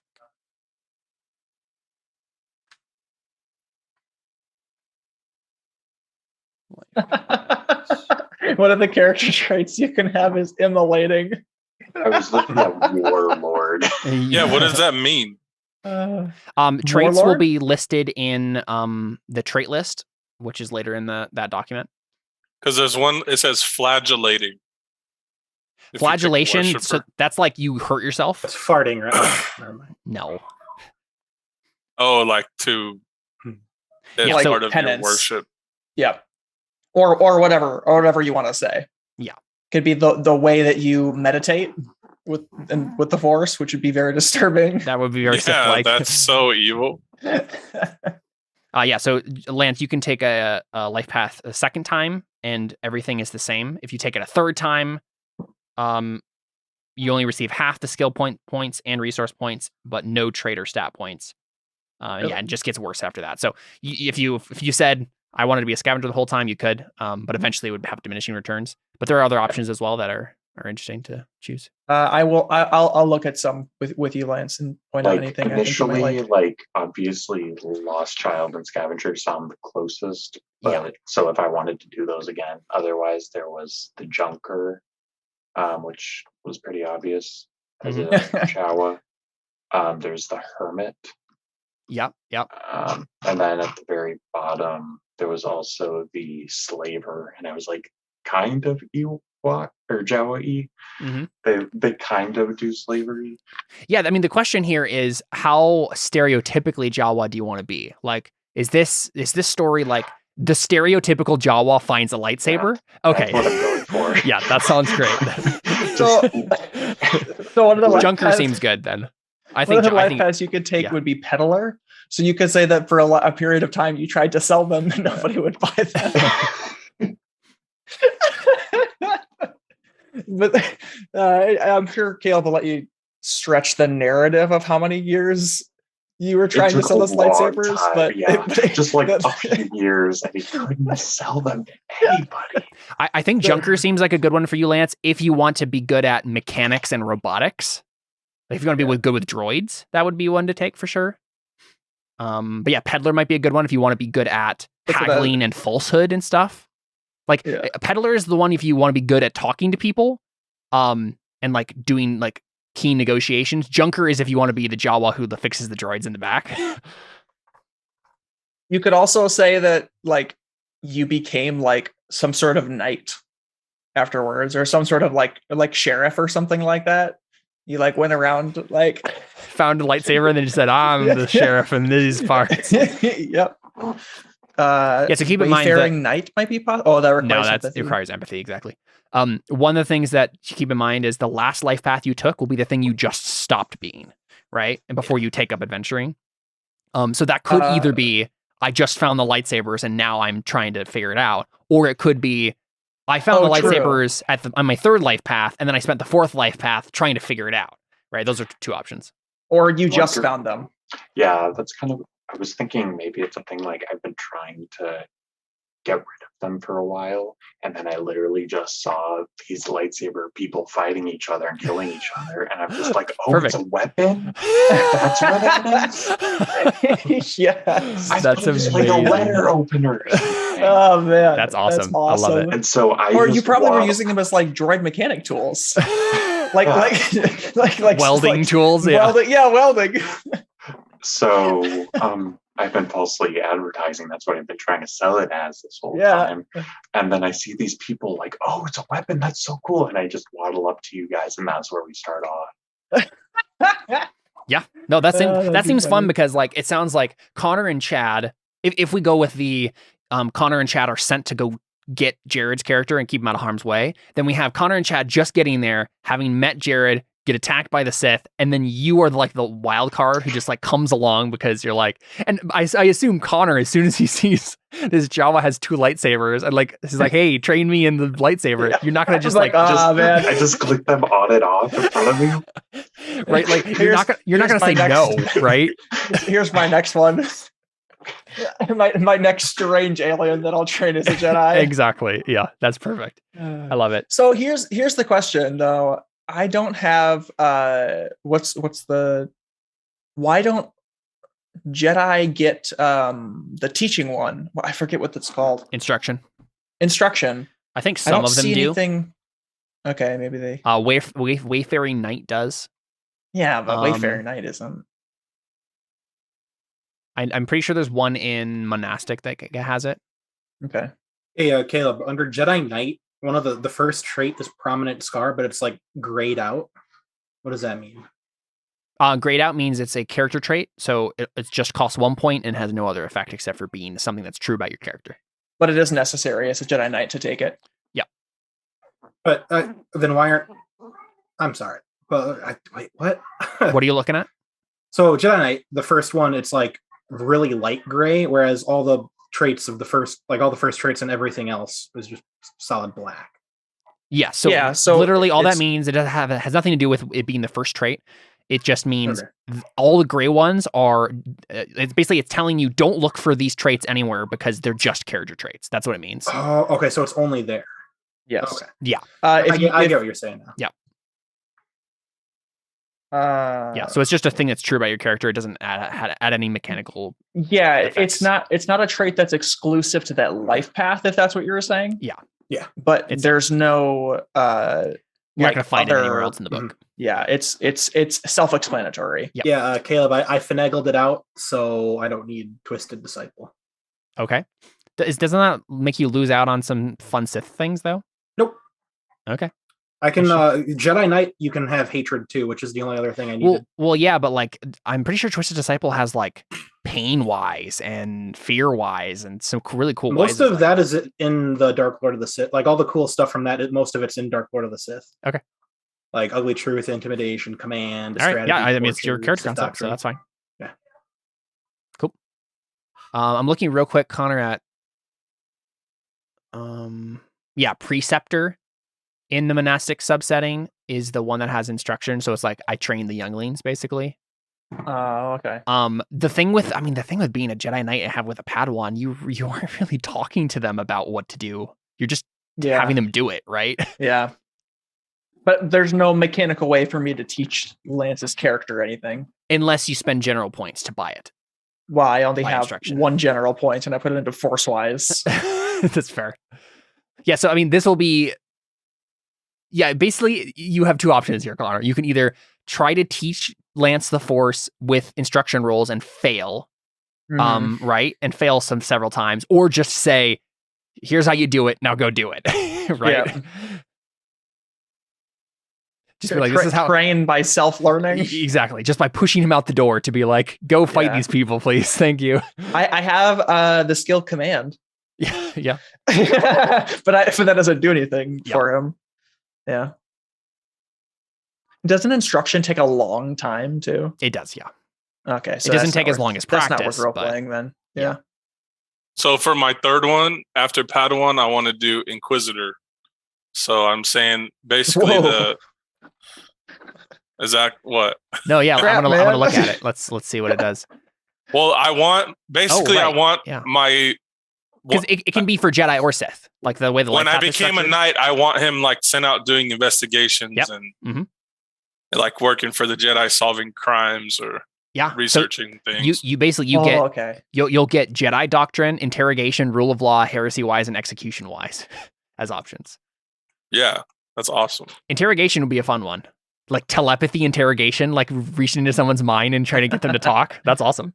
So then now I have to have something that makes sense leading into the story. Or can I pick anything? It could pick anything. It would just be what you were doing before you got sent on this mission, basically. Yeah. Okay. So for me, I took the trait master because I wanted the trait master, and I'm not going into high counselor. I'm just saying I got a job as a high counselor because I'm a master, and then didn't get any points for it or anything because I just quit right away because I didn't want to do it. Okay. So one thing to keep in mind, Chad, is you're going to want at the very least to spend general points on telepathy if you want that to be part of your character concept. It doesn't look like any of the life paths you chose give it. I have one general point, I think. Can you see my sheet? I think you have more than one. Let's just check child DVT. The Oh no, yeah. child DVT only Just has has one because it gives the you Jedi issue doctrine and stuff. with general points not only having one general point though is he could open telepathy but not increase it, right? He couldn't even open telepathy because it's 2 points to increase a sorceress skill. Oh, really? Mm-hmm. Oh. Did you not do that right on your? Wait, are you? Wait, really? Yeah. It takes 2 points to increase every single sorceress skill. No, to open it. Oh, well, no. If I have a sorceress skill trained or a part of my character, then I shouldn't need to. So I need something that gives a general point. Connor, you're gonna have to rejigger some of these things. I'll be a prince. So lightsaber takes 2 to open. That's awesome. Proprioception takes 2 to open, and telekinesis takes 2 to open. So I just changed it, so now you have -3 there. So you'll have to find space to. Thanks, Caleb. Sorry. So I need general points, right? Yeah, you can't really get them at this point. Why? Because those are usually given at born life paths. I can't become a prince. Oh, I see what you're saying. Oh yeah, for sure. Oh yes, he still has one life path left. Yeah, let's take a look at options here for general points. Or Duke. Yeah, you could take Hermit in the fringe setting and get 3 points of general points. That kind of sounds fun. Duke gives 3 also. Duke does? The reason I'm thinking that is because in my head I'm going, okay, so maybe I got sent to this this planet where there was like political turmoil. Keep in mind as that part of my which one did you choose? investigation, Inquisitor was the last one. Inquisitor, Palace. It's Inquisitor and Palace setting. And were you able to get there from Padawan successfully? I think so. It had a lead from it. Yeah, knighthood trait. I had to have knighthood trait. Any excess on list, yeah, that seems fine. Yeah, just making sure that the life paths add up here. So Inquisitor in Palace, you said. Mm-hmm. Let's take a look. And then I have a feeling. I'm not saying I want to pick Duke. I'm just saying. You have to have your grace trait. Oh. Which you don't have. Yeah, I mean, you're not a noble, right? So like, there'd be no reason for the people to make a random Wookiee Jedi at Duke. So wait, can you own how many? So you can only open 4 skills with general points, is what we're saying? No. Just Chad has telepathy he wants to get, and he doesn't have it on any of his lists. That's something to keep in mind, Jared, when you put your skills in. Yeah, there are no. I'm just going to check them. So several of the Padawan life paths give telepathy, but not the military one. Doesn't? Yeah, exactly. But it gives you the most points in other stuff. It does, yes. Telekinesis, but not telepathy. Yes, exactly. Because you're fighting instead of. Yeah, none of the Sith ones give Sith force powers, which is weird. Oh, like what? We all just gonna not bat an eye that he's looking at Sith stuff. Yeah, that is true. We could technically veto and say we don't want him to be a Sith. That is something. If people are like, nah, we don't want to play with a Sith. That so in theory, with the life path, is Jared gave up being a Sith from everybody. Yeah, I was a Sith. I'm not currently a Sith. Right, but you still have to have express permission from the table to take a Dark Lord of the Sith path. You do. Mm-hmm. Yes. Everybody still fine with that? I'm fine with it. Just pulling his leg. Yeah, I figured. Yeah. I mean, I'll do Bounty Hunter. Bounty Hunter is somehow even more OP than Dark Lord of the Sith. I doubt that, but it gives you more points. The only difference is, whatever. Well, so I was gonna say, okay, Inquisitor only has glittering spires or military that I can go to. Let's see, what other general points are given out in Palace? I could take Crone.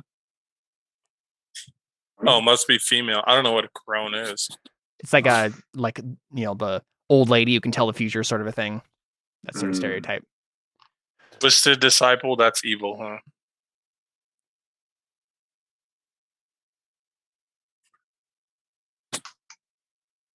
Okay, so yeah, the force powers not mentioned on there, I think are used through channeling hatred and channeling empathy. Yes, I was gonna say that. But we moved past it. The ones that you're not seeing there are through the light side and dark side attributes. Specifically, the force lightning. That's like a hatred thing.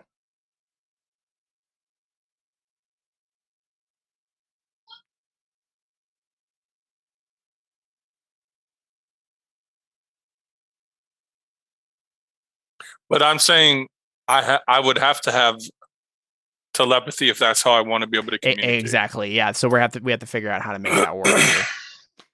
I'm just. Well, it doesn't have to be good at it. That's true. As long but as I can find it. Can I think of a different way to communicate? I mean, I could just be a normal Wookiee. That's true.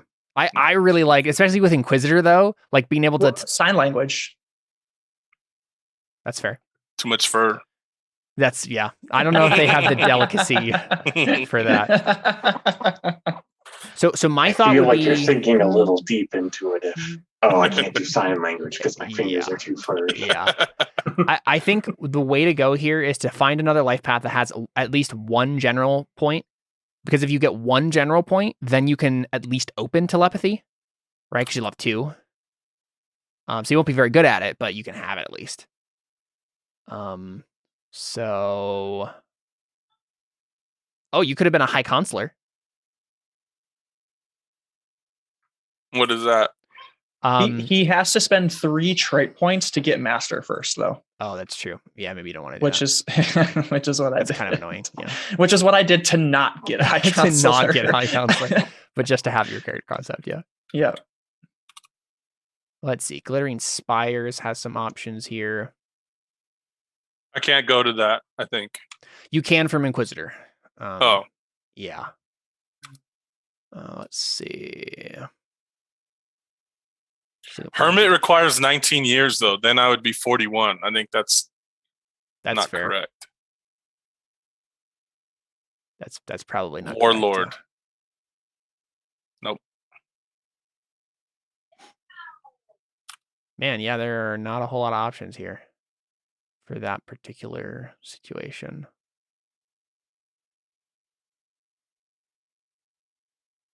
Yeah, because general points basically in this game mean like you had enough time on your hands because you were rich enough or privileged enough that you could just spend time learning other things that you don't have to do for your job. Yeah.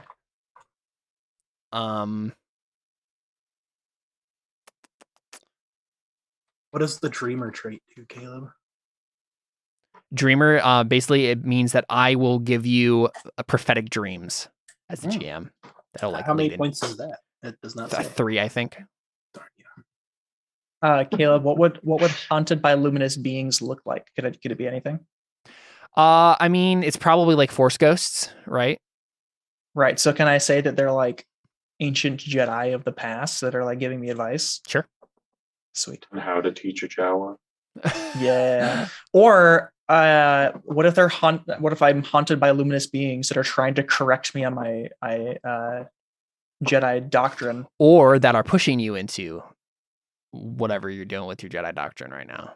Yeah, maybe I'm being told by ancient spirits that like this is not the true Jedi way. Yeah. That would definitely make if you do choose me as your master, I'm definitely not going to teach you the actual Jedi code. I already told Chad's character that he probably, or I think he said already that he believes differently than me about the Jedi code, but I taught him not what this he little believes.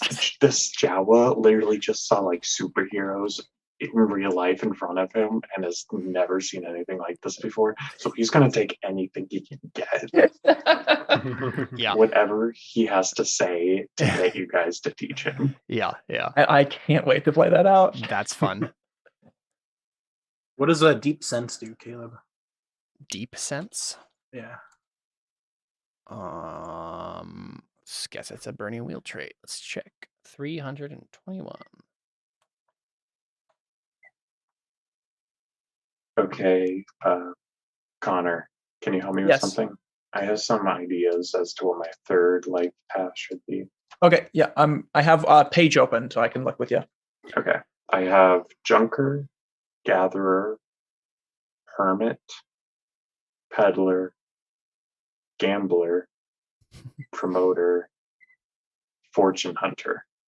Ooh. Okay, I saw Fortune Hunter and wanted to suggest it because I think that would be hilarious if you found the lightsabers before and then like it sent you on like a fortune hunting like passion where you were like, I wonder if I can find more of these strange contraptions, or I wonder what else exists that. Or it could I'd be like- he found something else that was like pretty cool and maybe force related, and that Right. led him to be a fortune hunter, which led him to find Right. the lightsabers. Yep. Maybe I think that'd be fun. at some point in the Desert Sands beforehand. Yeah. Yeah, that could be true. You could have learned how to be force sensitive from that, from like the force, or not the force, the Jedi holocrons or whatever. Holocrons have always been something I've never fully understood what they did other than hold information. Yeah. That's basically what they do. Yeah, I mean, and we can kind of make up whatever too.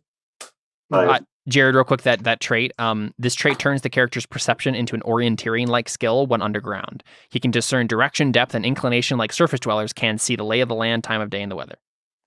So, yeah, if you want to be good at being underground. That does make kind of a sense, but Lance- there's one more. There is always a bigger fish. What is that? Is it gray? It's a character trait. It's just a character trait. That's all it is. So up to you. It's literally open to interpretation. Could be like Your philosophy is there's always a bigger something- fish. yeah. So I'm gonna say. Oh, sorry. Go ahead. I'm interrupted. No, go ahead. No, I was off topic. Oh, okay. I Lance, real quick. Mhm. Iron Grip is the trait that you have to take if you get Fortune Hunter, and that's basically this is it's so a good. call-on trait that helps you to clutch something for dear life. So like you just have an iron grip because you're always clutching the things that you're. That sounds perfect for this. I know, that's so funny. So the exact description says, this is a call-on for any test of physical ability where you can describe how clutching something for dear life might redeem your failure. So it's more specific, but yeah. I'm partially wondering if it's a thing where he found the holocron to get the fortune hunter thing going, and then it's only like then later on after he's been like kind of learning force stuff, like he fully doesn't understand it. He finds lightsabers. He doesn't make the connection that they're at all related to the force, and then he's trying to sell them off as like melding tools. And that he sees you guys, and he's like, "Oh, they're one and the same." So then, if that's the case, so where do we want to? I think Jared suggested we start on Nar Shaddaa, but would you have moved at all, Lance? Or are you still on Tatooine? Because we could also just start on Tatooine. Yeah. This can be up to you. Tatooine, but I don't want to make the whole story. No, that's totally fine. I think that's fine that works because too. we can have this fight right outside a seedy cantina in Mos Eisley, right? That's totally a thing. We could say that Jared's character was being a troublemaker and a drunk in one of these towns, and what's Chad's character's name? How is it pronounced? Bioka. So Bioka and I were sent to like keep the peace. Yeah, this scene is going to be too much fun to not play out as the first scene. Well, yeah. So my thought is that I'm just gonna buy a protocol droid to speak for me. Yes.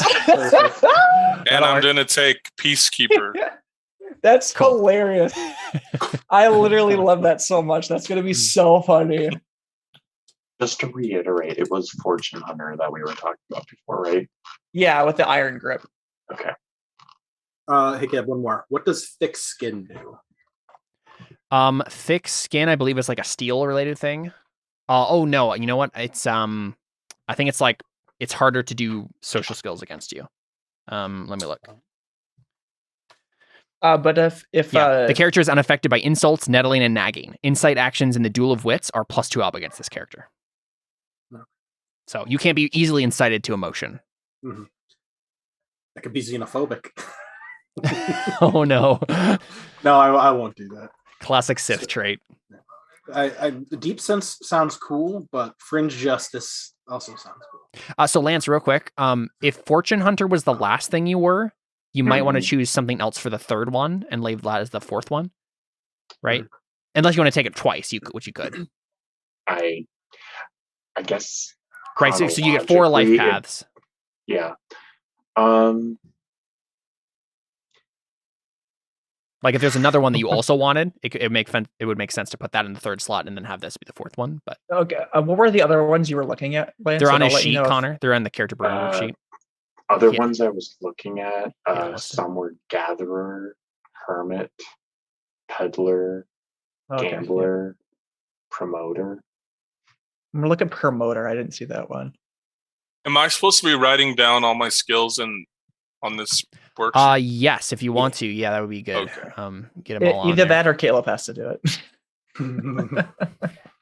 So if I'm okay with that. It is very complicated. Whoa. Nomad was another one. Ooh. I think Padawan gives you 32 general skill points, is what it said. Definitely. Yeah, Nomad would be if you want to Connor be good with like animals and stuff, like banthas. Where did you find Promoter? Which Maybe I messed up. It's in Fringer. No, I see it. It's in Fringer? Yep, it's on page 38. I didn't see it. 39. Or yeah, 39. My bad. Right below Caleb, Prize Fighter. On the note of Fortune Hunter, there's some things I've not dealt with before. When it comes to the bonuses that I have to write down. Yes. So I understand the 8 years and the 16 res. Then there's the +1 MP. Yep. I'm not sure what that is about. So right in that next slot, you'll see the stats. M Just and P. put a 1 in both. Put a 1 in. So what does it say? M. Comma or slash? Comma. That means you put them in both. Yeah. Okay. So that means 1 to your mental pool and 1 to your physical pool. So it's like the pool of dice that you'll put into your stats. So yeah, Fortune Hunter is very good for you, apparently. What does DOF to the square root of 2 stand for? What are you looking at? Gambler. It's for resources. Let's see. I've never seen that before. Me neither. So if I have skills from 2 different life paths that's the same, how do I add them? Or do they add? Say it again. So like Child Devotee and Padawan both have Jedi Doctrine. So what am I? Yeah. So go ahead and only put them in there once, and then once we get to that, we'll talk about which ones you have to take. And so I just write all of them. Write all of them in, but don't write in repeats. Okay. Then we'll come back to that. What was I just looking? Oh yeah. So that means Die of Fate, Connor. So you roll a d6, and that's what your resources. And that's how many resources. That's brilliant. It's Gambler. That's so funny. That's actually hilarious. I don't know if it means twice. It looks like superscript, and it's supposed to like. I think what they meant to do is like that was a note that's supposed to have was like an asterisk or something. Let me look and see if it's somewhere later on here. So is there a place I'm supposed to be putting monastic, sunless, depth, or captive? You can put them in parentheses after the life path name that it has. For reference. I did that with my Padawan life path just so that we knew which Padawan I took. because there's multiple of them. Yeah, Yeah. but I think it's probably good to have them on there because then we can reference them for circles tests. So if you make a circles Oh, okay, test I to will. find a person, you can find other people who are in your life paths and settings. So it's probably good Okay, to know those things. I'll put it in parentheses then too. Oh, so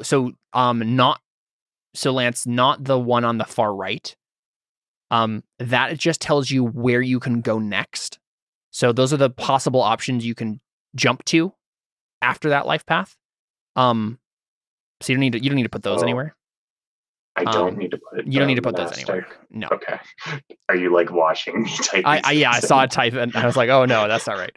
But if you want to, honestly, these are all infringers, so you don't need to write anything down. I don't think we already know where you're from. Okay.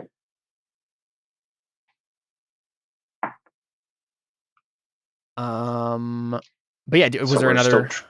We're still trying to figure out what my fourth thing should be. I'm assuming it should be. Part of me wonders if scavenger makes sense to do it again because he found 2 different items.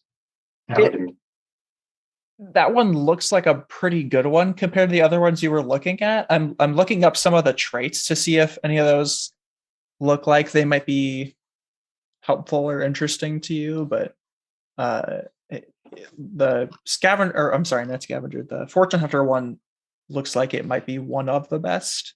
It kind of depends on what kind of skills you're looking for. Yeah. Like what kind of things you want to be good at. Yeah. So one thing to keep in mind, just as a random note, if Chad is going to have a protocol droid, it might be fun for you to have robotics so you can interact with the protocol droid and like fix it and stuff. If you're interested in that, but that's one like fun interaction I could see if you wanted to have that. Which if you wanted to take Hermit, you could get 3 general points and put them all into robotics. Or that too. Yeah, that's true. Survival and meditation would be fun too to have, I think. Meditation would be helpful if I'm going to train you as a Jedi. If you're like, oh, I used to be a hermit. I do this already. I guess that kind of makes sense at the beginning when he was first seeing the holocron. Right. Yeah. Chronologically. Lost Child, Scavenger, Hermit, Fortune Hunter. Yeah. So put Hermit right before Fortune Hunter. So what does unscrupulous do? I think it's just a character trait. Oh, you're right. Yeah. So what does that word mean exactly? You don't have any scruples, which means you don't have very firm morals. You can do whatever. Oh, okay. So Lance, with quiescent, with taking Hermit, you're forced to take the quiescent trait, which means you can undo unscrupulous and take that off of your character sheet. So you're no longer seen as unscrupulous. So that's helpful because taking Scavenger forces you to take unscrupulous. Oh. So the first trait and first skill of each of the life paths you have to take. So in order to be a scavenger, you have to take the scavenging skill, which makes sense. But and then affinity for faulty parapher. What? No, it's great. Affinity for fault. I read it earlier. It's this character is sure they'll find a use for it. They're quite valuable. Now put it down. Thank you very much. +1 die to all tests involving finicky, unidentifiable, or just plain broken devices and curiosities. That's amazing. Oh, I get general with Hermit. Mm-hmm. Yep. Yes. The other ones which might be useful if you want to buy a force ability or a lightsaber. True, yeah. Or lightsaber. He wants is to do the cool flippy flips and stuff like that. Yeah. He wants to be a little Yoda. Proprioception then is probably the one you're looking for. Cool. So yeah, you could do Hermit and put those points into proprioception. Proprioception, something like that. Yeah. And / oral robotics or whatever. And then you could also take Scavenger again. So which Hermit Lance gives you 19 years. If you're looking at the same thing I am. I think you put in skill points instead. Yeah. For that one. Yeah. Almost got away with it too. Are not all of these skills on the list? Is it only some of them? They should all be in the list or in the Burning Wheel list. Oh, what are you looking for? They're all on I the just list. was trying to read all of them.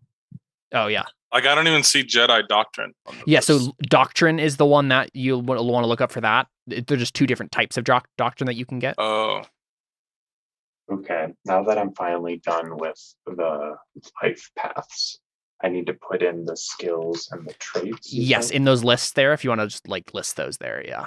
And so, for instance, for Hermit, it has survival and meditation. Just put that in there. Yep. Mm-hmm. Okay. And you said having double ups, just put it in. Yeah, once, just put it in right? once. Yeah. Got it. And you're going for like the innocent looking Jawa, right? Like not the like greedy Jawa, or kind of greedy still. He's still a little greedy, but he like right now it's just being overridden by the cool flippy flips. Gotcha. Right. Yeah, he has greed for self-improvement. He may, once he figures it all out, he may steal your lightsabers and run. Gotcha. There's a high likelihood of that. Lance is going to play the pothole, and I'm going to play the Nimlar. What's going on? That is exactly what's happening. Yep.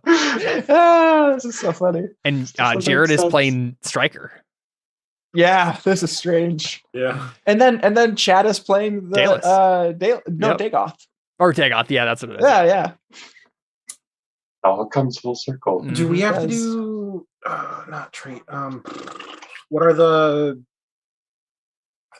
attributes like power? Yeah, so for once everybody gets the lists in there, just written in there, then we'll go through the stuff. okay, so we have to write down every skill that's in every the, skill that's in your list and every trait that's on your list. where would Oh. Temple Wise be? To look It's it up. not in- yeah, So, it's not in T. All of the wises are just in the wise entry. Is it? Are they? They should be at the very end of the skill list. There should be wises. Is it after no, traits? apparently they're not. But I guess that's just because Burning Wheel has that list. So a wise literally is just about the thing. Hey, Oh, Q, okay. if certain skills are on there twice, does that matter or no? But just put it in once. Just- It'll so only if matter it- if it's the first skill of a life path. Okay, what does the first skill mean? You automatically have to take that one. Oh, So let's say if I'm not taking a skill that's in Child Devotee, one of them, do I have to write that down or no?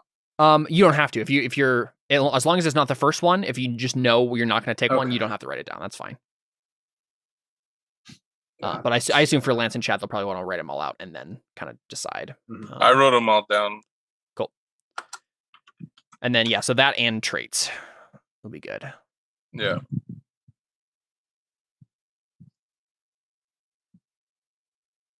So yeah, what was proprioception? Proprioception, I'll go ahead and just read it off the list here. Helpful. You should definitely get it though, Jared. But Yeah. just, you know. Proprioception, a Jedi draws their strength from the Force. Those trained in this discipline exercise a preternatural control over their innate physical abilities. Proprioception allows the character to spend multiple fate points on a raw physical stat test or health test, no beginner's luck tests. The first fate point causes 6s to explode as usual, but with each recast, an additional fate point causes the next result lower to explode as well. 5s, then 4s, etc. Traitors can never explode. So what this means is, it's a training skill. You don't need to increase it. What does that mean? So don't put any more skill points in it past just opening it. Okay. Connor, did you hear that? Yep. Yeah, I haven't done any of that. I might have put points. Is armor training the same? Yes. Any of the training skills are like that. Okay. Oh, wait. So how do you? So the way it works, I just read it. Proprioception allows the character to spend multiple fate points on a raw physical stat test or health test. The first fate point causes 6s to explode as usual, but with each recast, an additional fate point causes the next result lower to explode as well. 5s, then 4s, etc. So basically, you mega open end like your power when you're trying to punch someone with the Force, right? And then all your 4s and 5s open end, Okay. which can lead to massive rerolls. Yeah. What is skirmish tactics? That also has a little plus sign.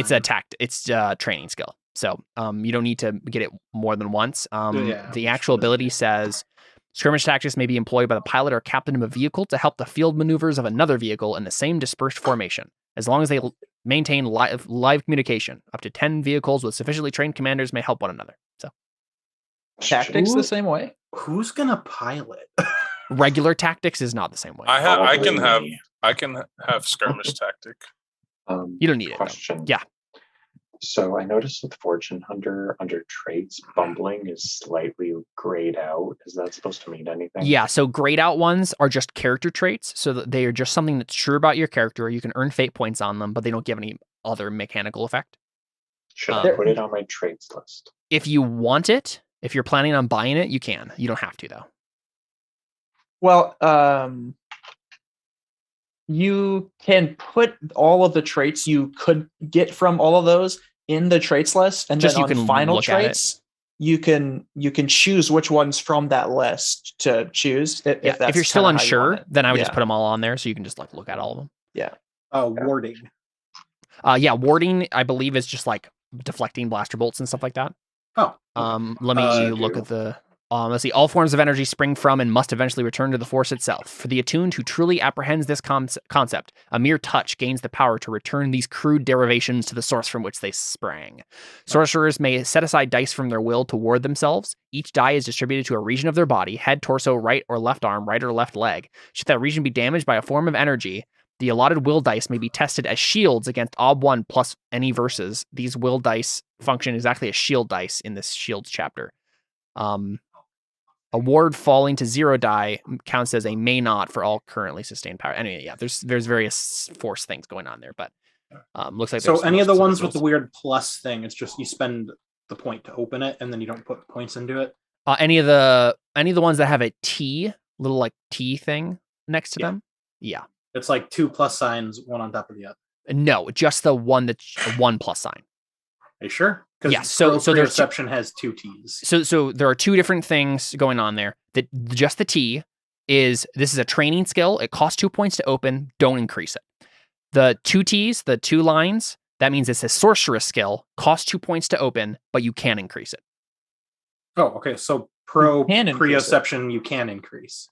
Except for that one, apparently. Okay, what about warding? Can you increase warding? Yes, you can. Yeah. Oh, okay. That's Or so no. weird. Okay, apparently not. Sorceress train. It's just a training one. Okay, Yeah, so it's just sorry. training versus Yeah. sorceress. Okay.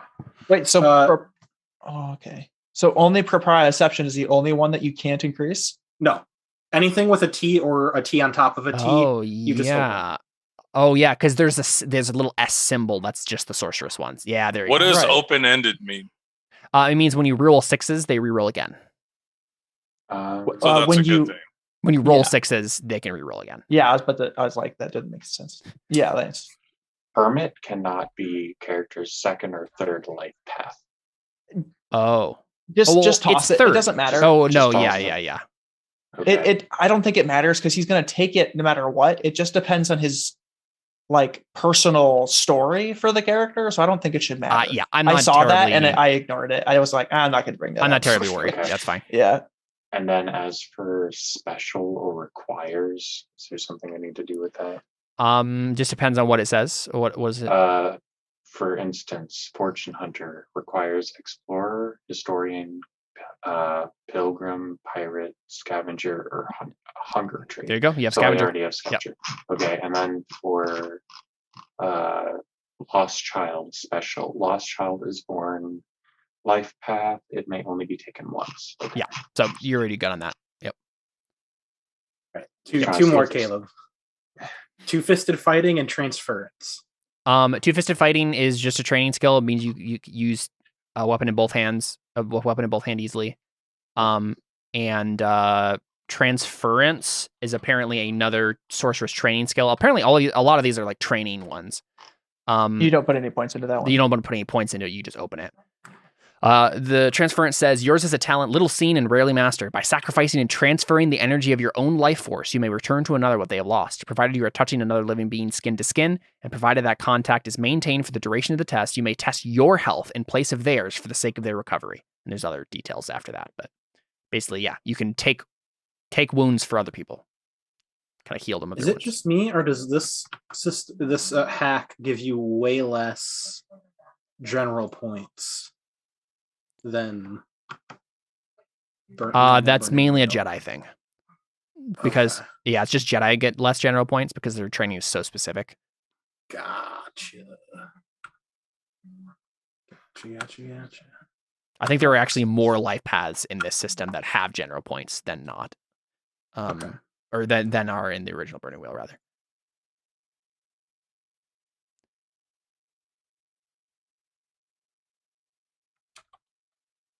Okay, guys, I need your help with the most important thing.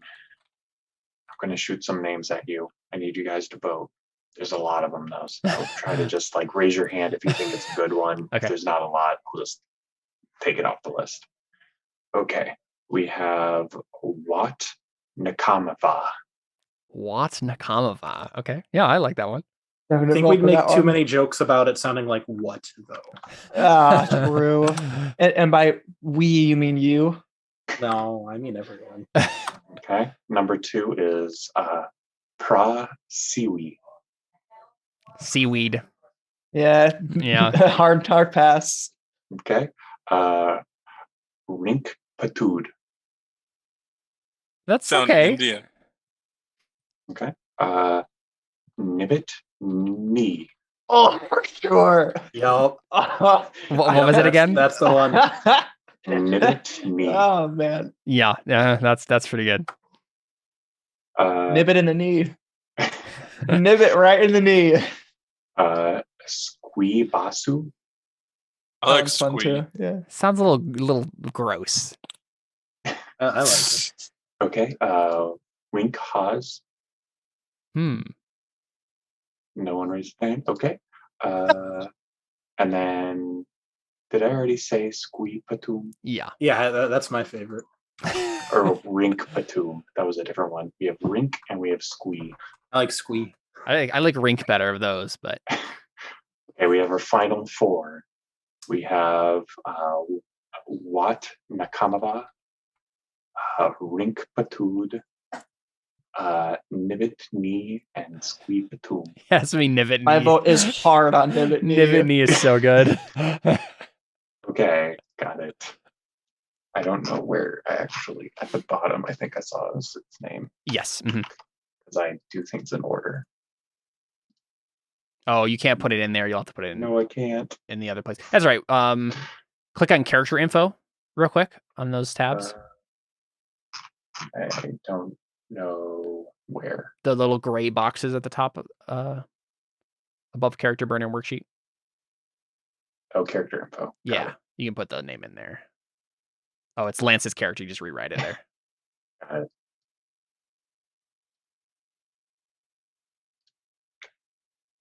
Cool.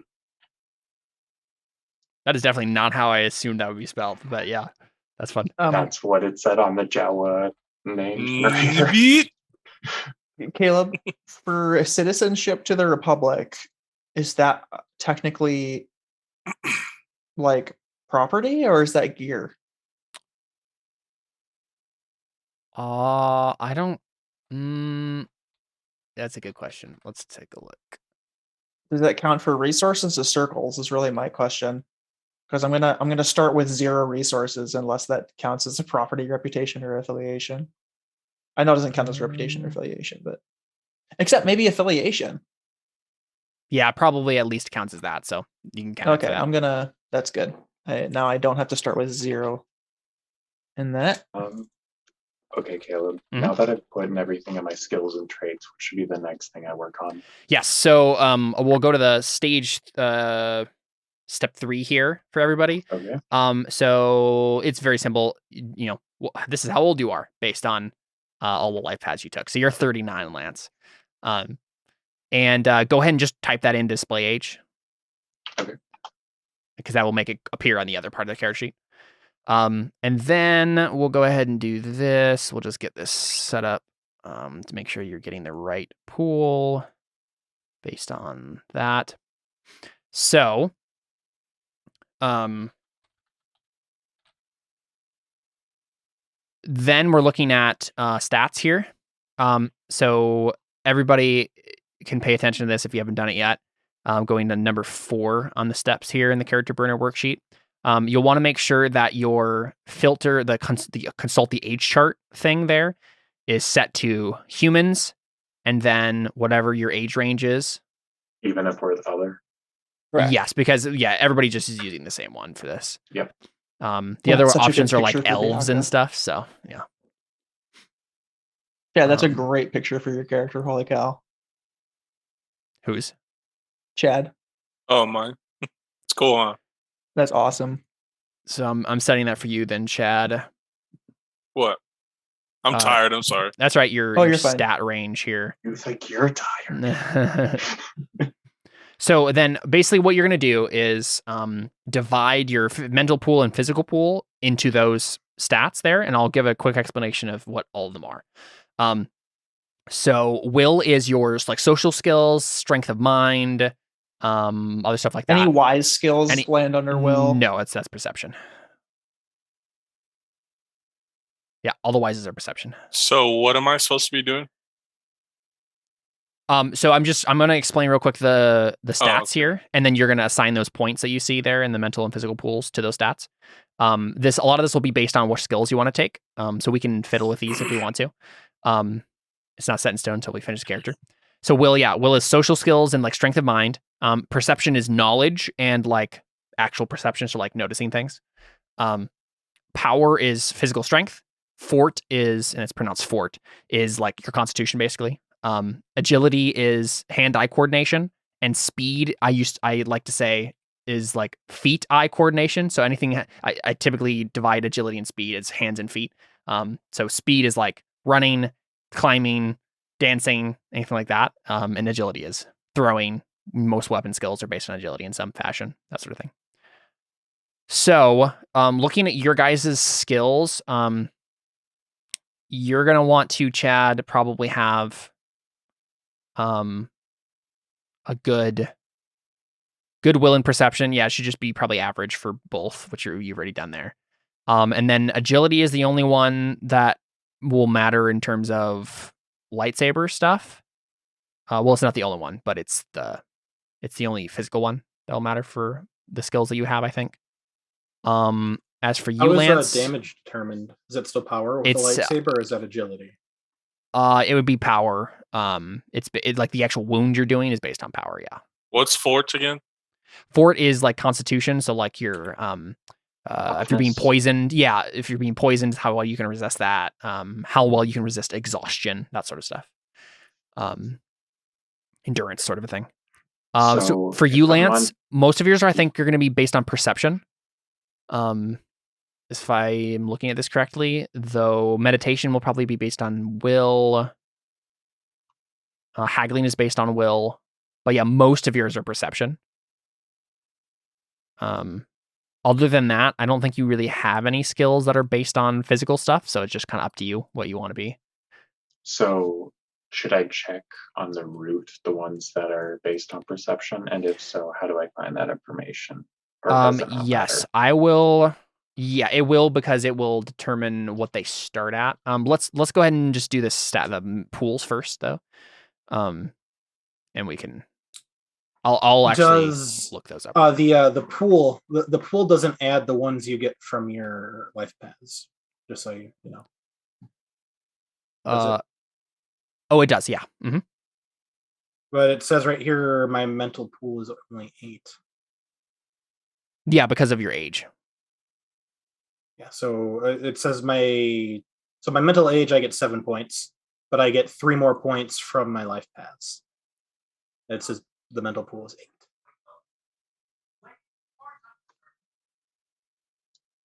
8. It's because you already have 1 in will and perception. It's already counting the one that is in all of them already. I gotcha. Yeah, but I totally messed up perception and will then, and I have to go back and fix everything. Nice. Do you want to go through and change all my roots, Caleb? I suppose. It's much quicker than me looking all. Jared, give me some of the names of the skills, and I'll tell you the ones that are on mine, because a lot of them are going to be the same. Jedi Doctrine, Perception, Meditation, Will. Temple Wise, Thank you, Caleb. All the wises are going to be perception. Lightsaber is Agility. Perception and agility. How do I make it both? Click on the little box, and you click on the thing below it. What little box? Oh, jury rigging is such an Little interesting box one. and- Oh, root. okay. Jury Is it rigging is agility will and- and agility. That's so weird. Agility and perception. Okay. You got to be fast. I guess, yeah. Gotta go fast. Will and perception. And the rest of yours are perception. Yeah, most of yours are perception. Armor training. Power and speed, but it technically doesn't matter because it won't increase. Oh, okay. Telekinesis. Will. Really? Yep. Lightsaber Force is tremor perception and wise, agility, right? perception. Yes, it is. Okay. What was yours, Jared? Force tremor is perception. Yeah. All the Skirmish wises. tactics. Will and perception. Soldier wise. I'm going through yours too, Chad. Warding is will, Oh, Right now. okay. but also doesn't matter. Any of the Right. ones, Jared, that are Yeah. that don't increase, use the asterisk. Click the asterisk. That's if it's a training skill. Oh. Okay. All So that'll help. So warding, skirmish tactics. Yep. Force tremor. Driving. No. Perception. Mastery. Tactics. That is will and perception. Ugly truth. I don't have that one. I don't know about that one. I'm assuming it's will and perception. Yours should be accurate now, Chad. Yeah. I don't know which of these have the 2 T's or whatever. I didn't check. Yeah, I will go through and mark those for you. Let's see. Ugly truth is just perception. Oh, interesting. Intimidation. I don't think you have Those should that. be the other ones. I don't have that either. Where'd you mark them? The little plus sign on the right next to advance and shade. The little X. Intimidation I is have. will. Oh, I Jared. see. Yeah. It's will. Lightsaber.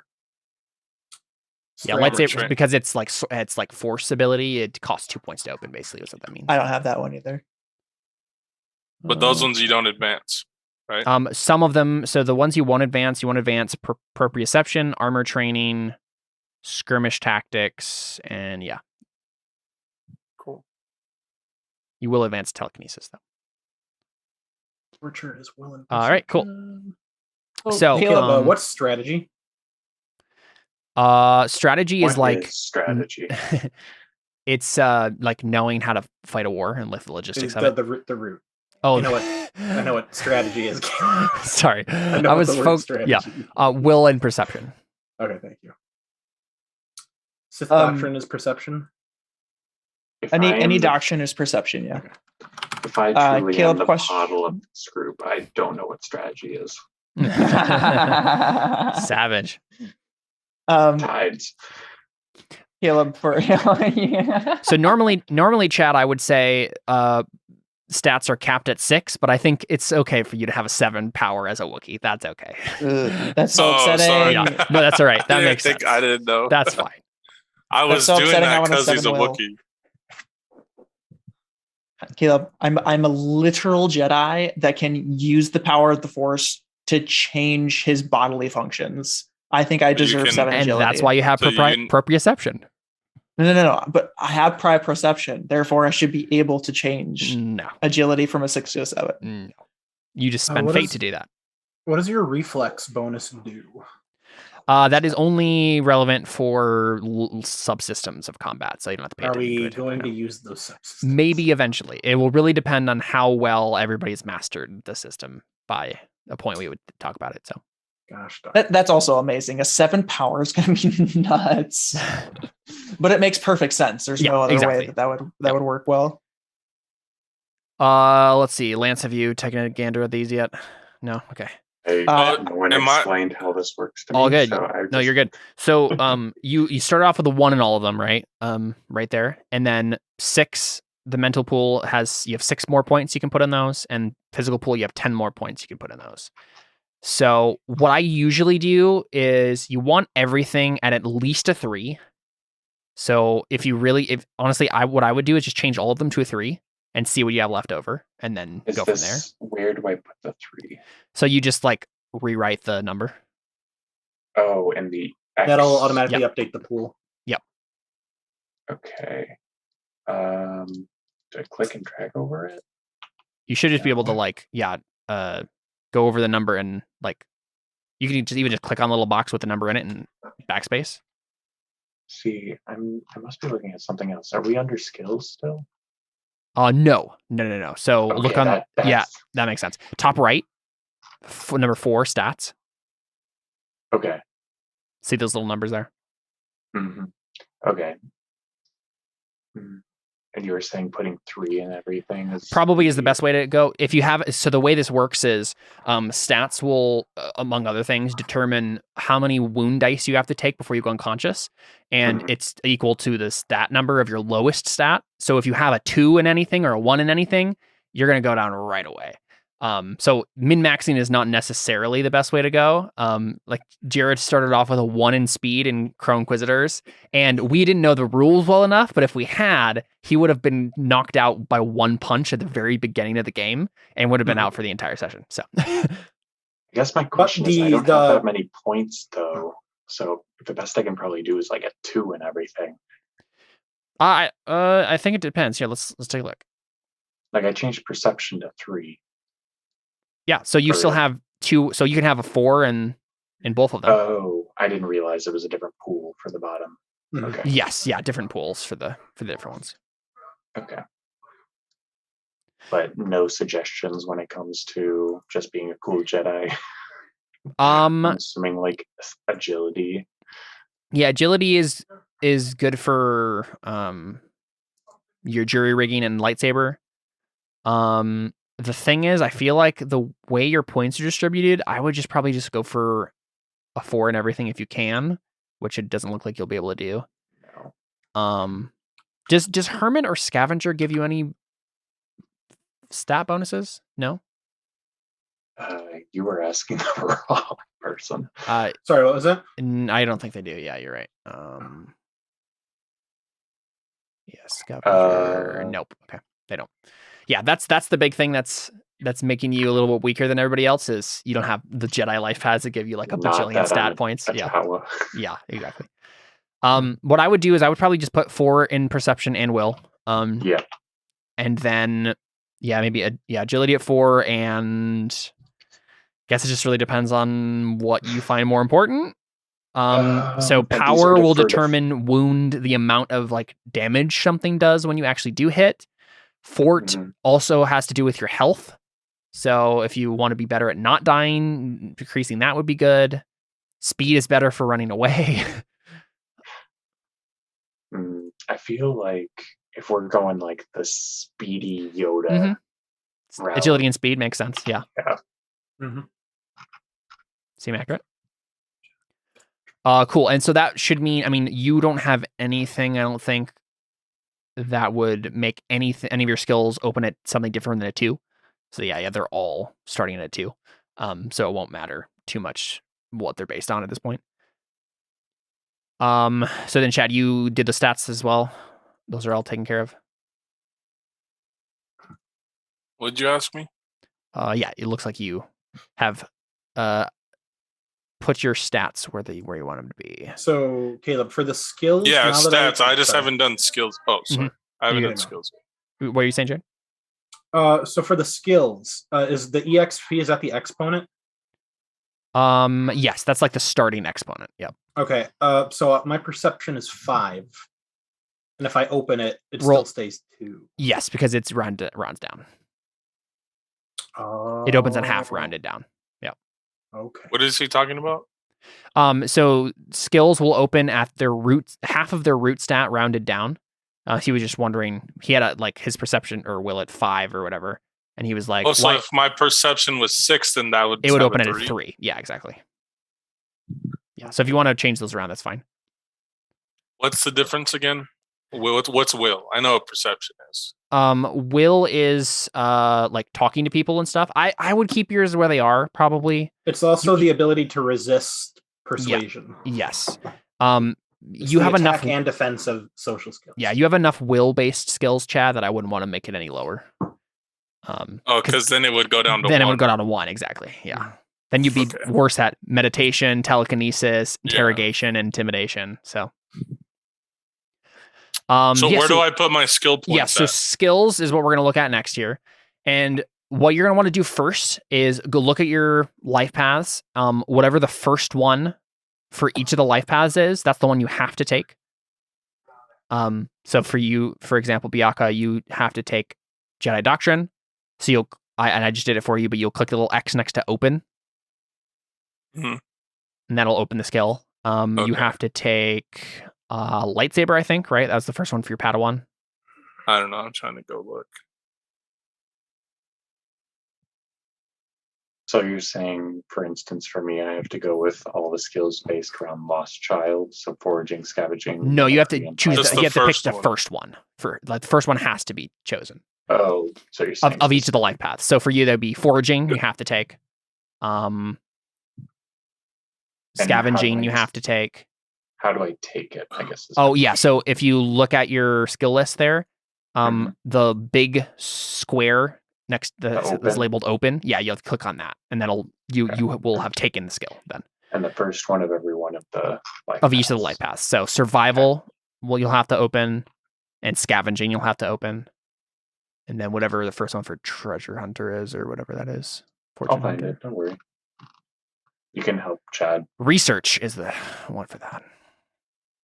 Inquisitor.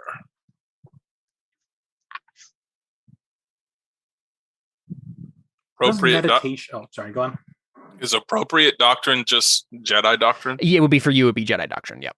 So since I already have it, I don't have to take another point in it. Since you already have it, you would take the second one. How do I do that? So what's the second one for Inquisitor? Second skill? Oh, the second one. Yep. Interrogation. Yep. So you'd take that one automatically, which I assumed you'd want anyway. But so Caleb, apparently hiding your presence in the Force is a meditation roll. Oh, there you go. That'll do it. Meditation does a ton of stuff, just so you know.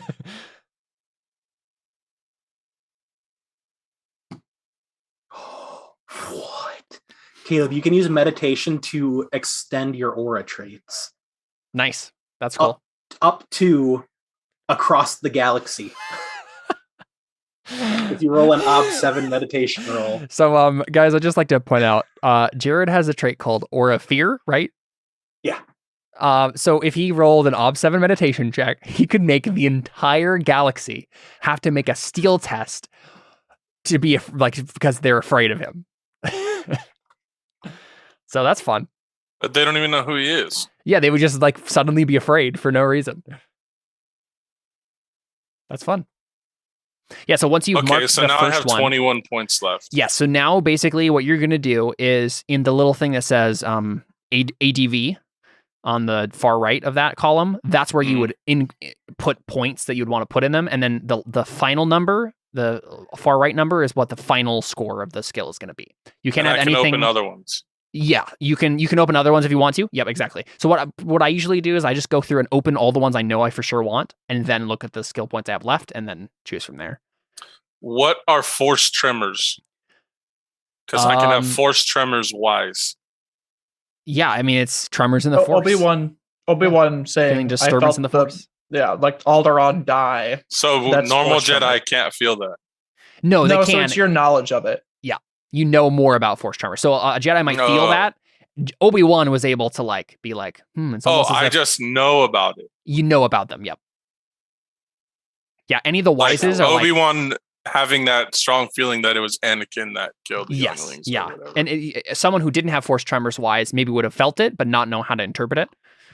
And so yeah, all the wises are like, I know about this thing, and so a lot of times they're either used to add dice to another roll. So like, I know about force tremors wise, so I'm trying to do telepathy. Force tremors wise would make me better at that, right? Or you can roll it by itself to make up stuff about that thing. So you, Chad, could roll force tremors wise to be like, I want to make up something about the way force tremors work in this setting.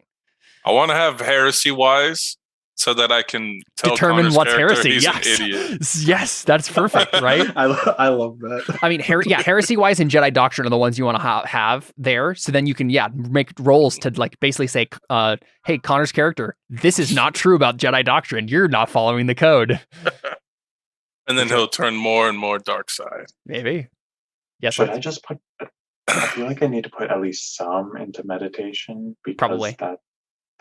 Am I correct to believe that that's a big part of? It seems using like the it's Force? helpful. Yeah. I'll just. I feel put like I have too many 13 skills. there.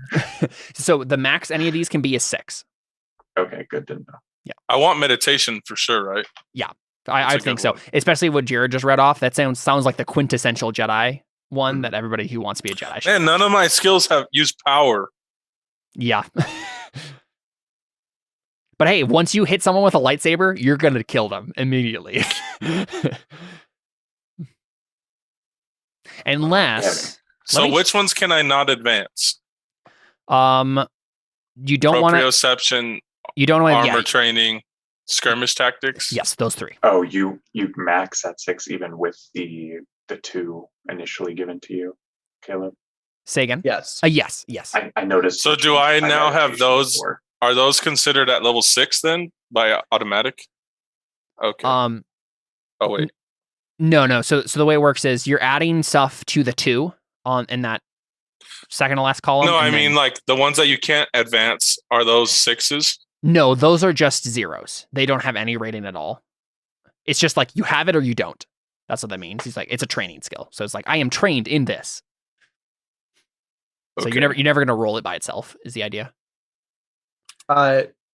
Lance, any of the skills that you open, I'll help you and I'm noticing write them somebody, in I don't over know here. if it's you or Caleb, is It's me. adding them. Okay, thank you. And I'll change the numbers and stuff over here. So basically, like this is kind of your playground Mhm. for messing with the skills, opening them, doing that kind of stuff. And the final skills is what'll end up on your character sheet that you'll look at normally. So Mhm. I'll translate what you're putting down over there. Yeah. It's just I- easier. It's just grunt work. I wish I knew what were good skills to go for. I I can't- will definitely give you some advice. I can't advance lightsaber, right? You can. Oh, I can? Because you're rolling that one all the time. Yeah, we're only opening the max we're doing is 6 per skill. 6. Yep. Yeah, 6 per skill and 6 per You stat, are- except for Wookiees. Well, so one thing actually I just found in this right at the beginning where it talks about the alien trait, it also says, let me see if I can find it. Oh, here it is. Life paths. It also says, The -1 to everything. no. So do I do the final Here you go. skills? Do I It click says add? if you don't want the alien trait, like so for Chad, for example, since he's playing a Wookiee, he can also choose to be a simplified alien, and that means you can choose up to 8 points worth of traits to distinguish your character as non-human. Cam, you didn't know about that? I did not, and Oh, really? So yeah, so what- you get trait points. So for it. Chad, we can talk about this just for probably free. in between sessions, probably. furry, Yeah, tall. exactly. We can talk about a couple of things that are true claws. about Wookiees that will give you some bonuses. So, You literally just get 8 free trait points. but for you, Lance, I was literally like, for you, I should Lance, just the be way an it alien. works is you're going to get the otherness trait, the otherness attribute, and you're going to be able to basically roll that to make up stuff about Jawas throughout the entire game. So you can But just simplified is just at the beginning. So I Yes, should exactly. put otherness under skills. Make that just another- ignore it for now. I'll worry about Okay. that. Yeah. So Is do it- I need to do anything with traits now? Did you already get all your skills situated? Yeah. Cool. Or do I click final skills add? Do I do that? Yes. Yeah. Go ahead and add them to there, the ones that you chose, and put in their number, because that'll send it to the other part of the character sheet. Okay. Connor, you were saying some suggestions before. I think haggling would be a good one to have. Just for like being a Jawa, if you want to be good at that, I would suggest getting that one. What do you think of my? Oh, go ahead. Go ahead. I was just gonna ask Caleb what he thinks of the skills I picked. The skills, yeah. Let's take a look. I'm not 100% sure on what orienteering does. I'm going to look that up real quick. Orienteering is basically like finding your way, like in the wilderness.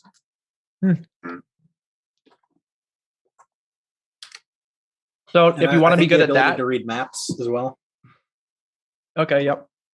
So if you want to be good at those two I just things, get 8 trait points. Is what you're saying? Yep, just for free. Oh.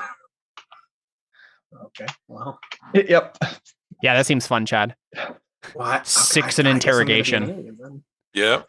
Chad is gonna interrogate the heck out of some people. Hey, I can help you. I've got torture.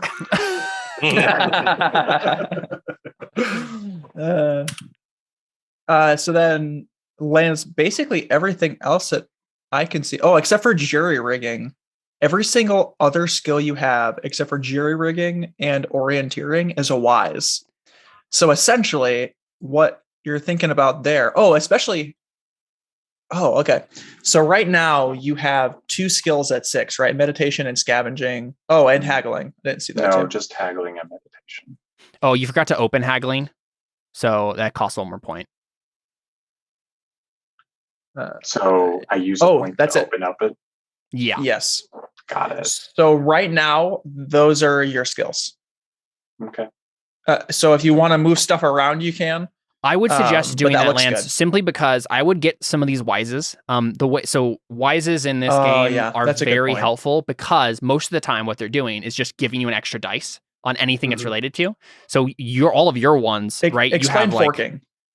So the way it works is basically when you make a test, so say you're rolling survival, or probably more like scavenging, right? So you're trying to scavenge for something, and you're like, well, I have component-wise, and Uncharted-wise, and Trove-wise, and Trap-wise, and Vendor-wise, and Component-wise. I want to scavenge for something that hits all of those buttons, and I get 6 dice, right? Like, it's basically, you get to what's called fork in those skills to give you bonus dice. It's fields of related knowledge. So getting a bunch of wises is helpful because a lot of times you can even find ways to interpret the wise that will still give you the bonus dice, even though it's not like the most obvious thing. So maybe go a little less on some other things just so I can get that. I think so. Yeah. Okay. Because you can always increase skills later, right? But having like a bunch of wises to start off with is probably going to be helpful, especially if you want to be good at scavenging and other stuff like that, right? Sure. That's actually a really good point because the lower the skill, the easier it is to increase. Yeah. And so forking is actually one of the easiest ways to level up. You get free dice for things that would normally be really hard for you, but because you're so wizened in all of these random things, your scavenging skill will be much easier to beat the tests of because you have, first of all, low scavenging. And then secondly, you have so many other dice you can put in that you'll still succeed the rolls that you're trying to make. I'm assuming if I open something, I also have to put a point into it. So it's actually 2 to be able to get a skill. So the way it works is you're going to mark that X, which will spend 1 point. And then if you add anything else to it, it increase it from there. Okay. So I can have it, but not have expended. But not increase skill. it. Yeah. Okay. So it started at 2 is the idea. Where do we put our race? You can put that in stock. Oh, I have component-wise twice. I don't want that. Well, Connor, I'm going to be a Zeltronian. What? Jared. Really? Yeah, you get 8 free trait points. Look, I can't not do it after doing it. Oh boy. I was hoping we have some humans. So not gonna be human. What kind of traits can I get? So yeah, I mean basically it's like we can let's do that in between. It says no call-ons, but no, it means no call-ons for circles. So it's like you can get call-ons and die traits. Wow, yeah. It's just like they have to be related to the physiology of the race. They have to be physical. Yeah, they have to be about the actual alien biology in some way. Or They don't have to be physical. but they just get can't to be mental. But it has to be something about Yeah. the alien itself, not their like culture or maybe if it can No, be it from can the be about culture. their culture. It just can't be a call on for circles. Yeah, it can't be something that's obviously not because you're an alien. You can't just make up random stuff. It has to be related to being a Wookiee. So something about strength or I know how to. Can I have like woodworking? A call on for some sort of skill there, call on for climbing. Because they live in trees. Yeah. Mm-hmm. Hey, Caleb, I'll make you a deal. I won't be an alien if you let me have 7 lightsabers. Sure. Actually, wait. Better yet, it could be gray shaded lightsaber. No, I'll let you have 7 though. Get out of here. Oh, man. Hey, Caleb, That's a good deal. I'll be a human and not take a pheromone trait. Yes, I can have 8 please. lightsaber. No, you can have 7. 8 lightsaber? That's so funny. Because Zeltrons have seductive pheromones. That's Can you disgusting. look over my skill choices to see what your thoughts are? Yes. Where'd they go? Oh. Is it just 1 point to open up a skill you don't have? Yes, unless it's a Yes. sorceress or a training skill. Okay. Gotcha. Yeah, that's fun because like you're gonna roll scavenging at 2, but you're gonna have 6 forks, right? Yeah. That's how Alpheus was for persuasion. Yeah. Uh-huh. I always had things to fork in. I mean, Okay. yeah, that's literally. I mean, that's going to be really good. You just have to find ways to like finagle the roll so that they're related to the things you're trying to find, right? Or What the was wises. Lance? What was this? Oh no, what was here? it was Pirate Wise. I just deleted it because he had it in a different place. Oh, bad. okay. He already has it listed. My bad. No, you're good. No, it's fine. Are we going to spend resource points? Yes. Oh, attributes too. Yeah, we have traits and we have a couple other things here. We'll Do try I need to add try to those wrap up. wises on the right side? Yes. I can do that for you. I Perfect. was just thinking of orienteering and jury rigging. I was trying to think of ways that you could factor in your wises into that as well, and maybe see if you wanted to change those around. I think orienteering you could factor in a lot of those wises, but probably not jury rigging too much. Oh, actually, yeah, no, component wise and trap wise. trap wise. You could fork into jury rigging with different things. So it's kind of up to you as to how you want your character to feel. Yeah. It sounds like from what he is right now, it sounds like he's primarily searcher out of items. Mm-hmm. And he doesn't do a whole lot with them yet. Yeah, he just sells them afterwards. Mm-hmm. Sure. Which, if that fits your concept, then that's fine, right? Yeah. I think he's basically a searcher. He doesn't know what they do. Yeah, right. That makes sense. It makes sense that you wouldn't have known what to do with the lightsabers then. You're just like, these look valuable. I'll try to sell them. I think it's really cool that you still have a high meditation too, because I feel like it adds a lot of character to your character. Yeah, because he's gonna walk up with his lightsabers and be like, and it could be like, what is this weird Jawa? And then he's gonna like pull out some meditation stuff, and he's like, oh, this is a force sensitive Jawa who like actually knows some stuff. That's cool. That 3, okay. Keep in mind, if you take off 1 point off of any of those, you could also get orienteering. That's just maps and like knowing surrounding terrain. Yeah, like basically. finding direction, figuring out, like if it's, that sort of stuff. I'm okay with taking off 1 off of survival if you think it's something worth getting. It's more of a selfish thing for me in case we ever need to use you as a way guide. In case we get lost in the deserts of Tatooine. Yep, I don't want to have a desert episode like an Avatar. or do I? That makes sense though It's for the scavenging, right? Like if you're searching out the desert, knowing how to orienteer is good too. Hey, Caleb, to open up a skill you don't have, that costs a general point, right? Yes. Mm-hmm. You can't use your normal points? No. Thank you, Okay. Connor. But you can use your general points to buy life pass skills. Okay. And then, Chad, if you want any help with that too, I can come look at yours next. I think How you do guys I- just Just like like skills grunt work pretty. Which part? Just grunt work of like putting all the skills over to the right Skills, side. I think, Oh, are I all did set that. for him. Oh, okay, cool. But so next thing would be traits. For this, so you automatically have to take a couple of these. So you automatically take attuned, Chad, Okay. and sworn to the order and vested. So I just went ahead and listed they each cost 1.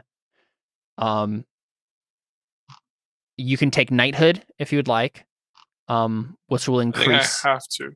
Yeah, I mean, if you want to be a Jedi Knight officially, then yeah. And then you have 3 trait points left besides your Wookiee traits. So Did you already click those? I Required? went ahead. We don't need to click the required. I guess not really because we put the cost in. We have 3 I trait have points one left. of each of those. Mhm. And I Can you can send I anything can put them else? into Thank you. only those 4 things. No, so you have 3 trait points left, and now you can buy a trait from the list if you'd like. Oh, okay. Right. So I need to go look at that again. Yeah, there are some options there. So yeah, I mean, go ahead and look and see if you see anything that's interesting. Hey Caleb, how do I add to my exponent? So the ADV column, you put that in, and it will Oh. add. That's Okay. you're spending And it's just points. 1 in it. point per each to add. Great. So then Lance, you automatically get Iron Grip. Quiescent. Which you can quiescent means you can take a Take a trait trait off. away. So one of the required ones is unscrupulous. So you can use quiescent to remove unscrupulous if you don't want that to be attached to your character. So wait, Which I think is the only one that's what was bumbling is another one, Bumbling was another one. but that one's not required. That I one's not don't think. required. Yeah. So these are the 4 that are required for you. All Alone in the World, Unscrupulous, Quiescent, however you pronounce that, and Iron Grip. Quiescent, I think. Quiescent. I feel like if you're gonna, I don't think you have to take off a You trait, do not have to. but if you didn't want All Alone in the World, you could do that. Yeah. That's the only one that doesn't seem to fit the character concept, or it might not fit the character concept depending on what you're going for. If it sounded like you wanted to keep Unscrupulous, because you still probably are that. Unscrupulous just meaning like I think it wasn't the scavenger one that you have to take. So I can pick any trait. Anything that costs To 3 put points my- or less. Oh, I see. I guess Unscrupulous is having or showing no moral principles, not honest or fair. So I think in your context, it would be like you're not a scrupulous businessman. mhm. I guess Another. the I was gonna only- say. Go ahead, Connor. Just go ahead. Chad, I was gonna say another thing to keep in mind is you still have 3 open trait points that you haven't spent from your life paths. Yeah, that's what he's looking at right now. He's looking at the list. Oh, I thought. you were Oh looking wait, at they the have to otherness be traits. they have to be on the life paths? No, No. the otherness traits don't. No, so these 3 points I have left, Can be spent Oh, that. those also don't. No, Yeah. sorry. they don't have to be part of my life path. No. If you choose one from your life path, it only costs 1. He already has all 4 of the one that are on his life Oh, path, wow. so. Oh, Oh, there's only 4 to grab. That's interesting. And what was the last life path you took, Chad? Inquisitor. He doesn't have empathy on there. Do you only have 3 life paths? I have 4. Oh, Oh, you took Peacekeeper. Peacekeeper. Yeah, I think Peacekeeper has a trait that you didn't add on there. What is it? I thought it's- Padawan. Peacekeeper, I think, was weird. It just had a it 1 didn't point. have it. Yeah, that's right. It's just 1 point and no trait listed. Right. Empathy is one you're going to want, though. What does that You get do? that from Padawan. That lets you use the The light side. light side The light force side abilities powers. that aren't Oh, like otherwise I can't use any. Well, yeah, you aside just from don't the have. ones you have listed. Yeah, you don't have access to the more light side abilities, basically. Like healing and I don't remember what the I ones think are listed on here. So, I can check real quick. so I have 2 points left. Yes. One thing that is a good thing to get with 2 points is you usually call on traits or 2 points. And those are the ones that let you reroll all dice for one of these skills. for one test. So can I take alien? Well, no, you can't. But you can also take eight trait points of alien stuff. For the yeah. Okay. Oh, geez. So for starting empathy, you guys have to subtract a bunch of stuff, and for starting hatred, you add a bunch of stuff. Mm-hmm. That's sad. Yeah. So Lance, do you wanted to take off any of these traits or keep them?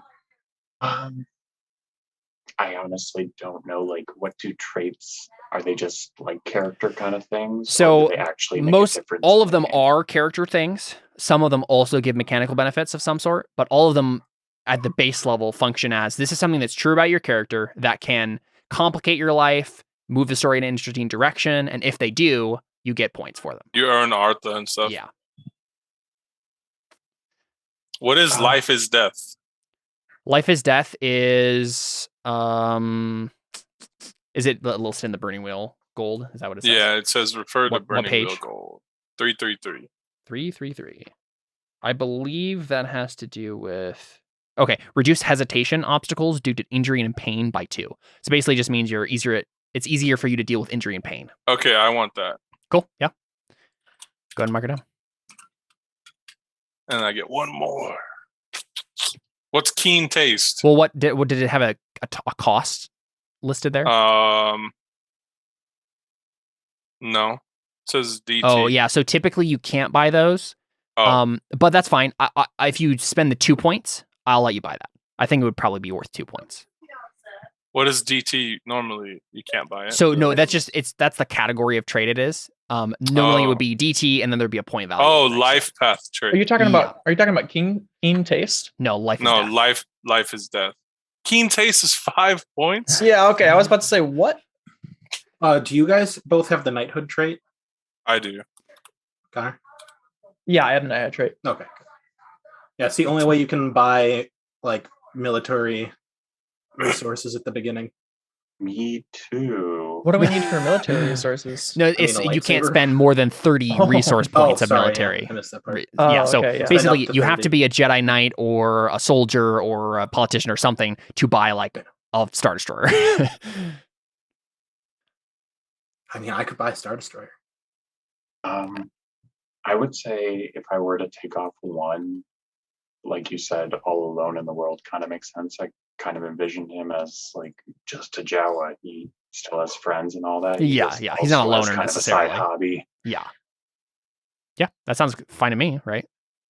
So I just legit take it off the list. Yeah, you don't have to pay anything for it. You take it off the list, and then I think that also takes off quiescent as well, right, Connor? I think that's what it means. Is like once you use quiescent to take off, you just delete that trait as well. And that makes sense to me. There's no point in keeping it. Yeah. And I mean, it is a use- word. It actually like means something. It basically means like hopelessly idealistic or something like that. Yeah. So basically now you only have to spend 2 automatically. So you have 7 left. You obviously want it tuned, because that will give you force sensitivity. Oh, that's what that is. Yes, that's what that means. Yep. So, Okay. and each of these cost 1 to get. So if you want to put 1 in cost there. And then affinity for faulty paraphernalia seems like a really good one too. You don't have to take it, but it seems good. It's a trap, obviously. It's a trap. Does that do anything, or is it just a character trait? I have no idea. The Oh, 3-point no, die trait. Ooh, that's good. That's good. Characters with this trait have a knack for spotting ambushes and stating the obvious. At any point that you or your comrades are caught off guard and must test steal for surprise, this trait may be invoked to reduce the hesitation of anyone that can hear you by your will. To do so, you must loudly and boldly announce to the table that it is indeed a trap. That is amazing. That is the best die trait to ever exist. That's awesome. You're gonna have to This figure is out the what you're Jawa finding word all for "it's a these- trap." Utini.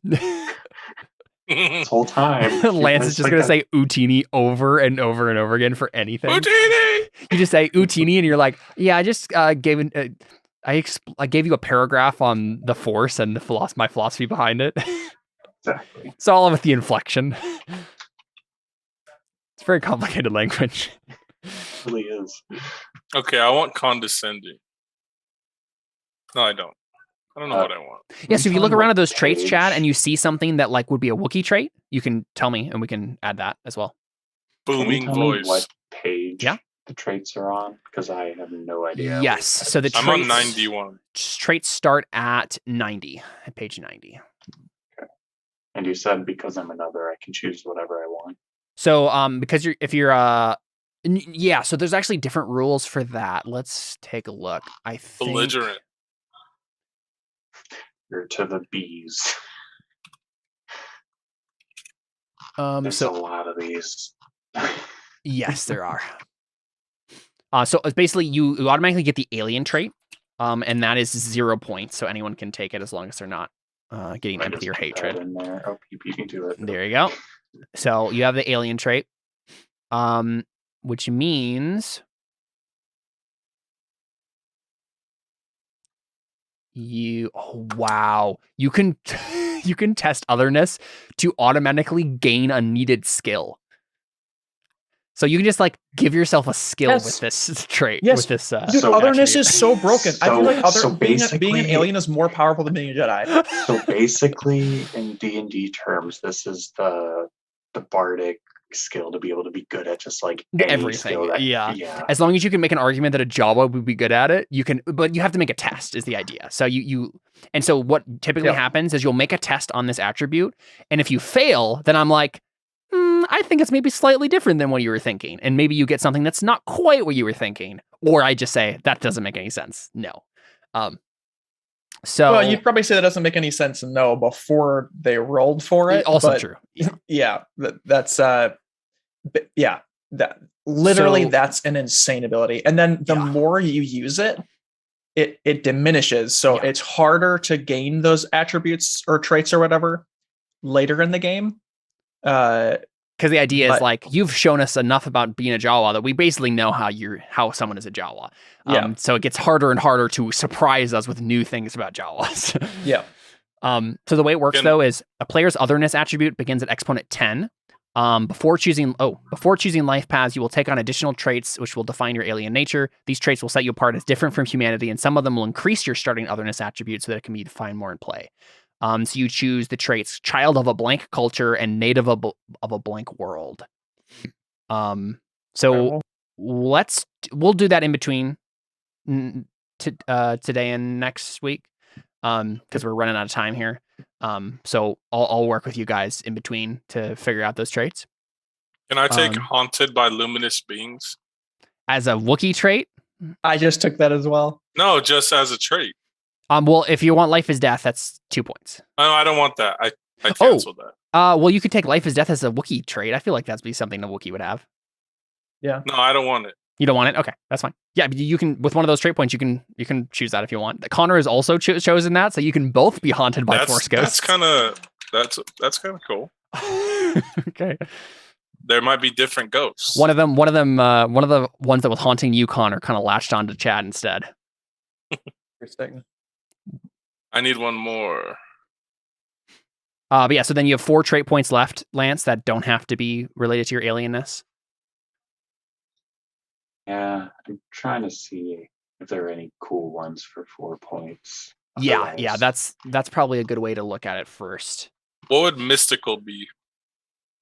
Yeah, I wondered about that one as well. I almost took that one instead. I still might. Is it a trait in the list? Yeah, It's just a character It just trait. says mystical.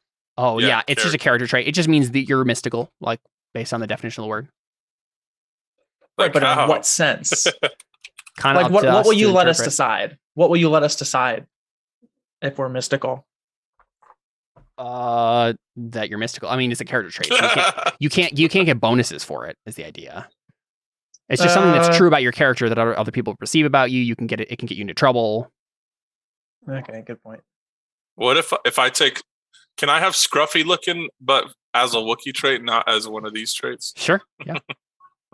Yeah. So one of the things to think about is like, let's say you got something like short fuse, which is a character trait, and it got you into trouble at any point during the game. So because you have a short fuse, like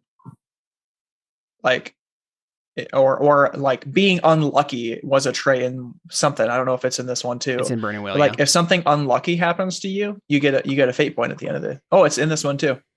Yeah, so basically being scruffy, if there's ever comes a point in time where being scruffy was bad for you, you get a fate point. Yeah, like if we were having a bonfire. And like, yeah. Well, if you catch on fire at a bonfire, then yeah. But no, yeah. So can I take I don't know how to say this. Schadenfreude. Schaden. What are you looking at? It's Schadeen Schadenfreude. Schadenfreude. It says that it means. It says that it's pleasure derived by someone from another person's misfortune, and I just think that would be funny. Like if my character was always laughing when other people. Sure. Yeah. That sounds very un-Jedi-like. Not like in an evil way, but a funny way. Like, isn't the Force funny? Okay. Isn't the way the Force just makes things happen funny? I guess sadistic is like a couple above this, so it's different. One of these, so Lance, one of these 4-point traits that might be good for your character, depends, and what you want is eidetic memory. The character has the ability to remember nearly anything that he has read or seen. The player is allowed to consult the GM on occasion about certain important character memories. Whenever there's a question about whether or not the character remembers something, it is assumed that he does. I'm gonna delete That'd be kind of fun. By luminous beings. So once again, that's just a thing like, hey, do I know this? Right. Yeah. You could just basically ask me if it makes sense for you to have come across it at some point. You can just be like, I remember it. Mainly it would be about like character events more than like knowledge. But yeah, like every like minute detail you've ever heard of every conversation, you're like, I remember this person mentioned something. He's a Sith. Hey, Caleb, if I took that and based on the 10 years of knowledge I attained. Oh boy. Would that be too OP? Yes. Don't do it. The other ones I was looking at. I want xenophobic against Trandoshans. Right. Fair. I mean, isn't that just the normal person? What were you saying, Lance? The other ones I was looking at that were worth 4 are street smarts, low cunning, and jaded. I didn't know if any of those were interesting. Yeah, low cunning sounded cool. What does that do? That's in the Burning Wheel gold, Caleb, on page 334. 334. Yeah. There are also stature traits. That you'll. Oh, yeah. You might want to take tiny. Well, Lance is going to take small stature. 334, you said? Yep. Well, if you're saying I'm going to be taking a point in small, then I'm assuming I won't have enough for anything else. No, so that one you can probably do with otherness, right? With your actual like alien thing, so you don't have to worry about buying it now. Okay, got it. Low cunning. This is a call on for any skill used in betraying a superior. Ooh, that's cool. While you're on that page, will you say what Lucky does? It can be used as a call on for any ability. This can only be used once per adventure. Second, it can be used to buy off one failed roll to save the character's life once. The test is passed and the trait is lost. Lastly, if the player makes a random in-game guess via roleplay, the guess is always right. So long as the player isn't aware the guess is right. That's awesome. So I think it'd be funny for my Wookiee to have endless soliloquies and speak through his protocol droid. What does Aura of Malevolence do, Caleb? It's on 313. Means you're evil. One that makes sense for me, Lance, for your character to have would be maybe Connected. Because Connected allows you to add another setting to your circles rolls, which could be very useful if you're trying to find a friend. So you'd be able to choose out in the world, you're saying? Yeah, exactly. Because right now you only have fringe life paths, so you could find people in the fringe, but not anywhere else. If you got Connected, you could add one of the following new settings to your circles: glittering spires, palace, military, or spacefaring. So you can also find people from those settings. Yeah, Or could one- you one of actually those send me settings. the Burning Wheel Gold PDF or whatever? Yes, I can do that. Aura Malevolence. This character and all of his cohorts within his presence gain +2 die to intimidate or interrogate. If the malevolent character has other characters helping him intimidate, each character grants an additional helping die over what they would normally give. Only one effect may be used at a time. How many points is that? 6. I'm going to undo being human. That lasted Gonna take all that of an one. hour. Wow.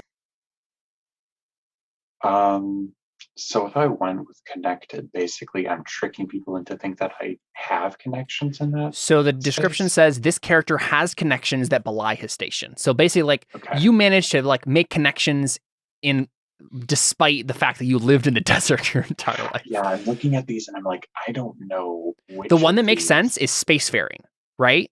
From the options that it gives here is Mhm. you also just know a bunch of spacers because you went to the cantina a bunch of times, right? Or something like that. What does cold-blooded do? I think it's like it just reduces hesitation for certain steel options. You said aliens get 8 extra trait points. Yes.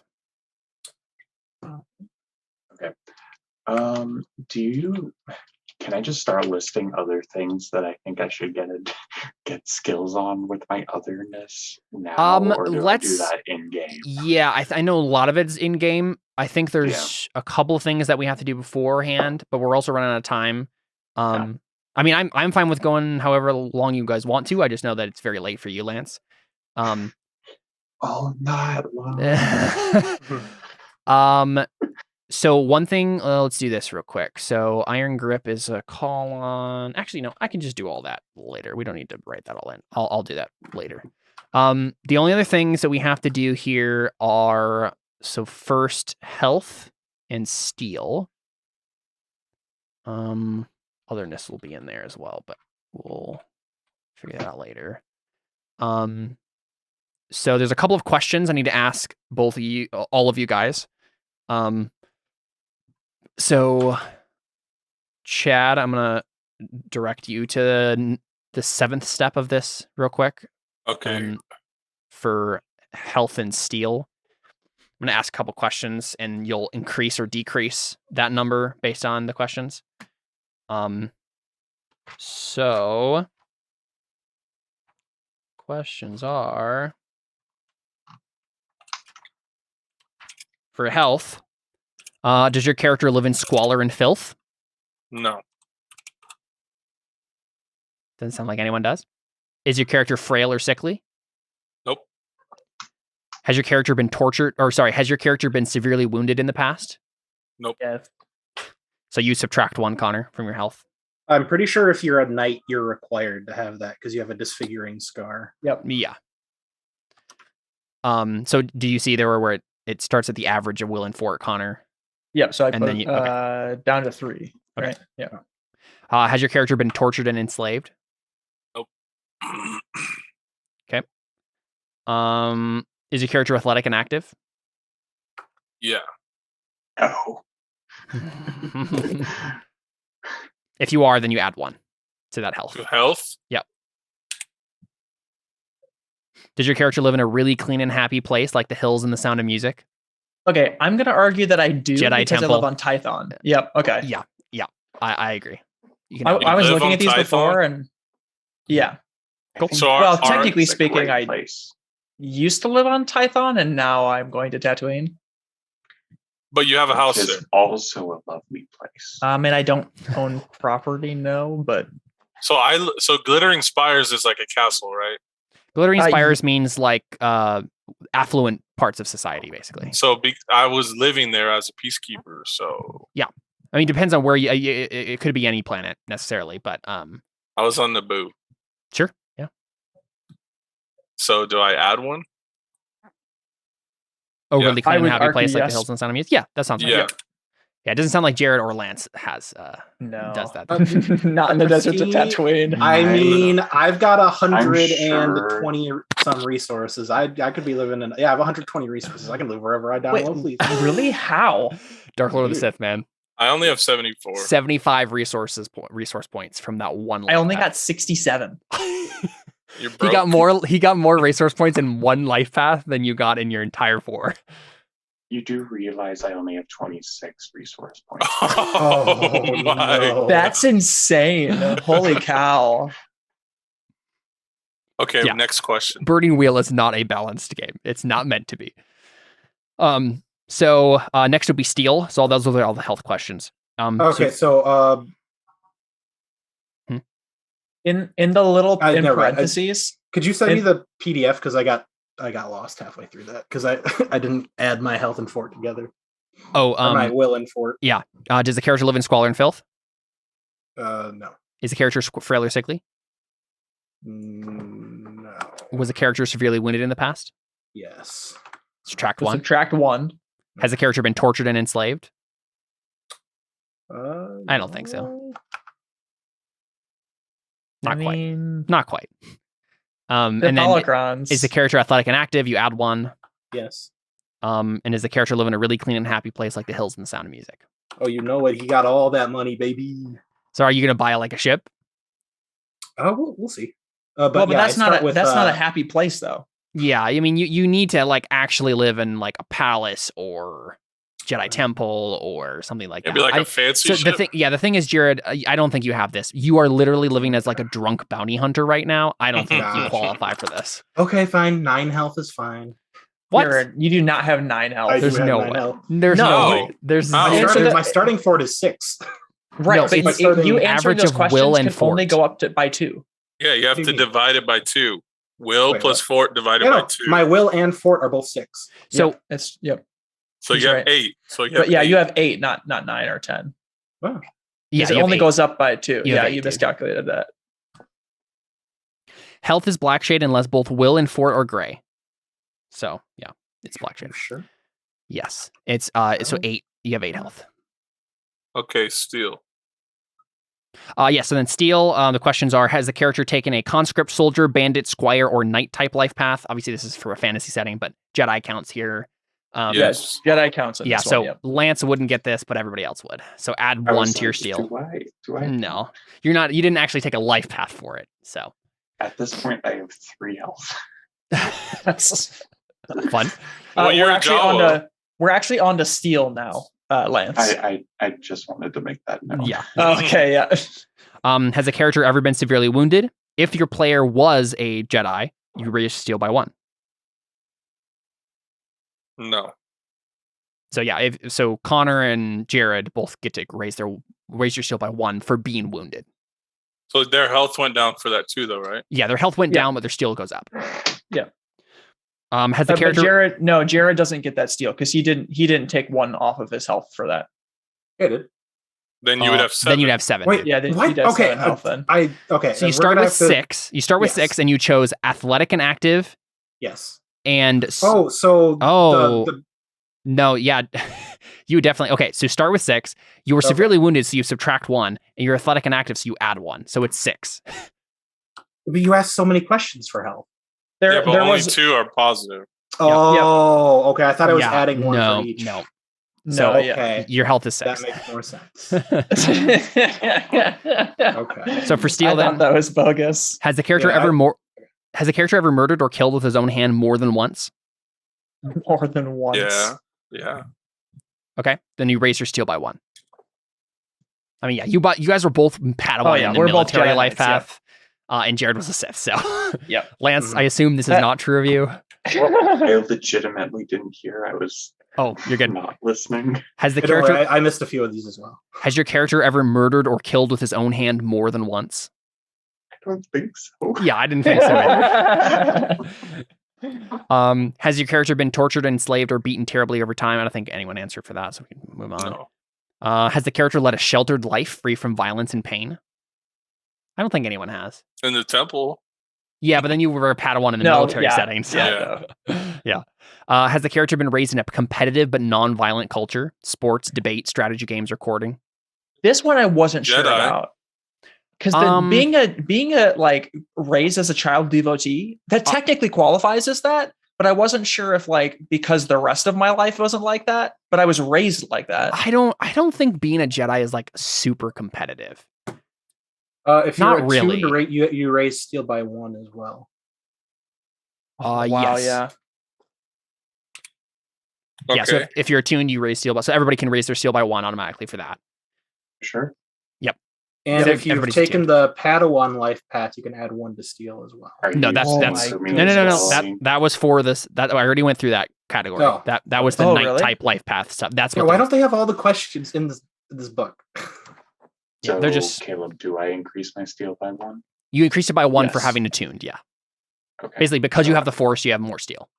Got it. And then so I think for the competitive but non-violent culture, I don't think Jedi or Sith counts. But I think lances might, because I mean, being a like haggler and fortune hunter, that sounds like a competitive but non-violent culture. So you can raise That's your steel true. by 1 Yeah, for that. I agree. Remind me what steel even is. So steel is like your nerve. So you roll it when you like get hurt or something surprises you or you're afraid of See something. something terrifying, like And if you succeed, then you don't flinch. If you fail, then you flinch. like if you see your son get murdered in front of you by one of the PCs. I've increased it by 2. Cool. Foreshadowing. None of you are female, so that one doesn't matter. If the character's perception is exponent 6 or higher, you raise steel by 1. Mine's 5. If your will is 5 or higher, you raise steel by 1. Man, Uh, should have switched them. I mean, I still could. And if your character's fort is 6 or higher, you raise steel by 1. Yes. Okay, do you want to send me the PDF to this? Because I missed like half of these because I was reading. So you don't need to go over them for me. I'll just read it. Sounds good. and by the way, I never said whether my character was male or female. You just That's fair. So the question I would have asked you- gender. The question I would have asked you is, have you given birth to a child? I feel like all Jawas are boys. the whole campaign, you guys are going to just try to figure out my gender. Is Seth They'll or be like, oh, he's definitely a guy. He's like buy a purse. What? Yeah. Lance will tell me off screen, and then we'll. No, I don't think Lance wants to decide. All right. So I'm linking the and anyone who wants to grab this PDF, you can as well. This is like the base game, so any of the like page numbers that are listed in Star Systems will link to this PDF. So that might be helpful as well. So next on this list is all of your emotional attributes to figure out the starting state for those. You'll do that off screen. I mean, we should do those real quick right now. Oh, okay, that's fine. Oh, do you have to ask us questions? Oh, I Yes, forgot about. Yeah, exactly, you do have to ask us questions. Okay, how do we put that in? How do we? So add that as an attribute? EA1 on the attributes list there. Okay. So yeah, you write in your one. So you and Chad would write in empathy on EA1. Okay. Jared I would write hatred there, Hatred. and then I already put otherness in there for Lance. Okay. And then so for empathy, Does it start at 0? empathy starts at the same exponent as your will. So put it at the same as your will first. Holy cow, Jared is gonna. Oh my goodness. Well, as of right now, I have 8 hatred, Yeah, that's. and that's before I spend more of my resources to make that more. Wait, so how do you have 8 will? He has 6 will. I assume you. He already answered the questions, I think. Did you Yeah, answer the question? wait. What's your starting hatred based on will? your will. No, I don't think hatred is based on will actually. Okay. Oh, Hatred starts at 1, and then you add in a bunch of these things. Oh, then I might be at 9. Yeah, so we'll go to empathy first, and then we'll go to hatred, and we'll double check with Jared. So starting empathy, so you guys have put in the number that is your will. So Chad, I think it's 4 for you, right? 4. Yep. And then Same here. Connor's 4. Okay. Subtract 1 for each hateful relationship you have. Are either of you planning on buying a hateful relationship with anyone? No. Not a hateful relationship. I bought a rival Jedi Knight That's the same thing. relationship. Yeah. Oh, okay. So then yes. So I put that So one. you have to subtract by 1. Yep. That's fine. I don't want to be one with the Force too soon. You subtract 1 if you have enslaved a sapient creature or deliberately slain one in anything but an act of defense. Nope. Okay. Subtract 1 if your steel exponent is greater than your will. Subtract 1? Yes. Oh, interesting. That's lame. Subtract 1 if your character has opened extortion, torture, or Sith doctrine. Nope. Cool. So that is your starting empathy, whatever that ends up being.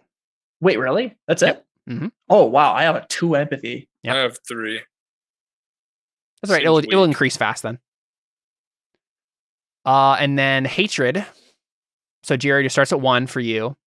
You add 1 for every hateful relationship your character has. So far, I have 2. Okay. So that's 3.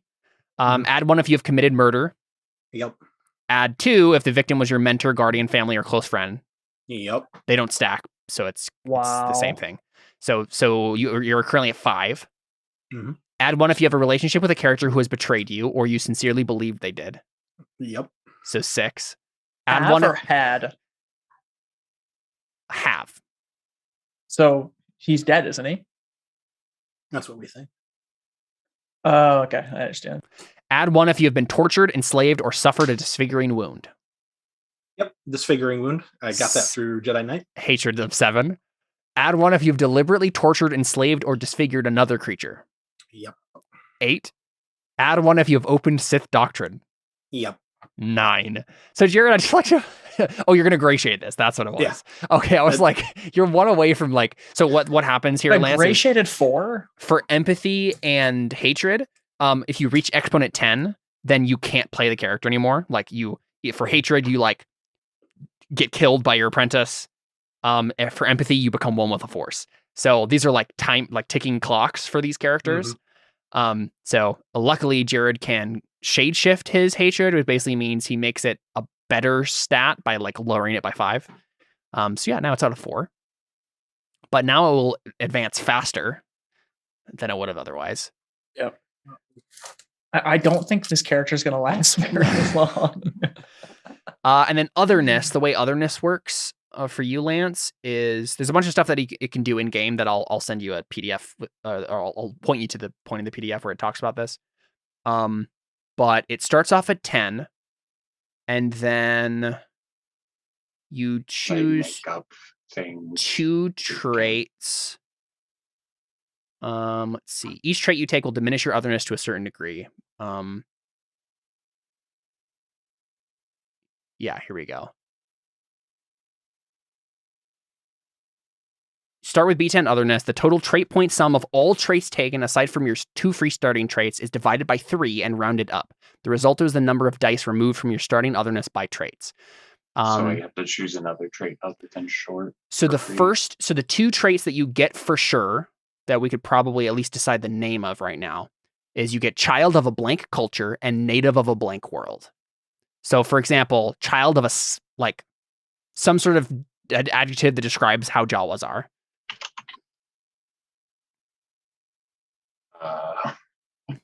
And this would I think this is just a character trait. Does child of a cutthroat world? Yeah, that makes sense. Native of a cutthroat world. Yeah.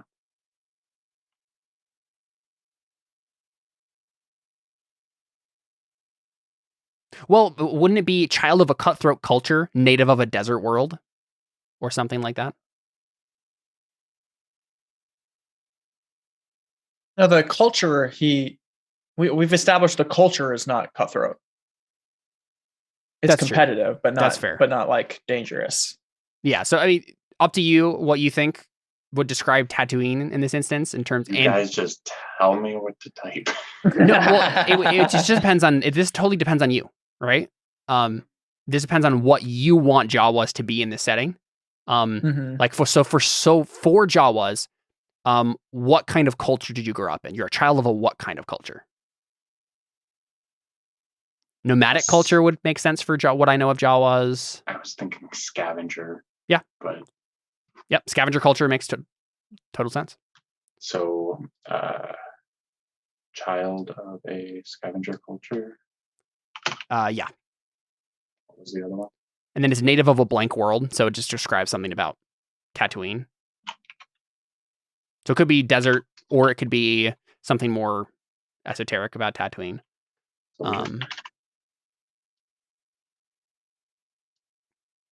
Jared, you currently have -8 trait points. Yeah, that's for the because I took for Alien. Oh, because you're still going with Alien. Yeah, You little nincompoop. dude, Aura of Malevolence is awesome.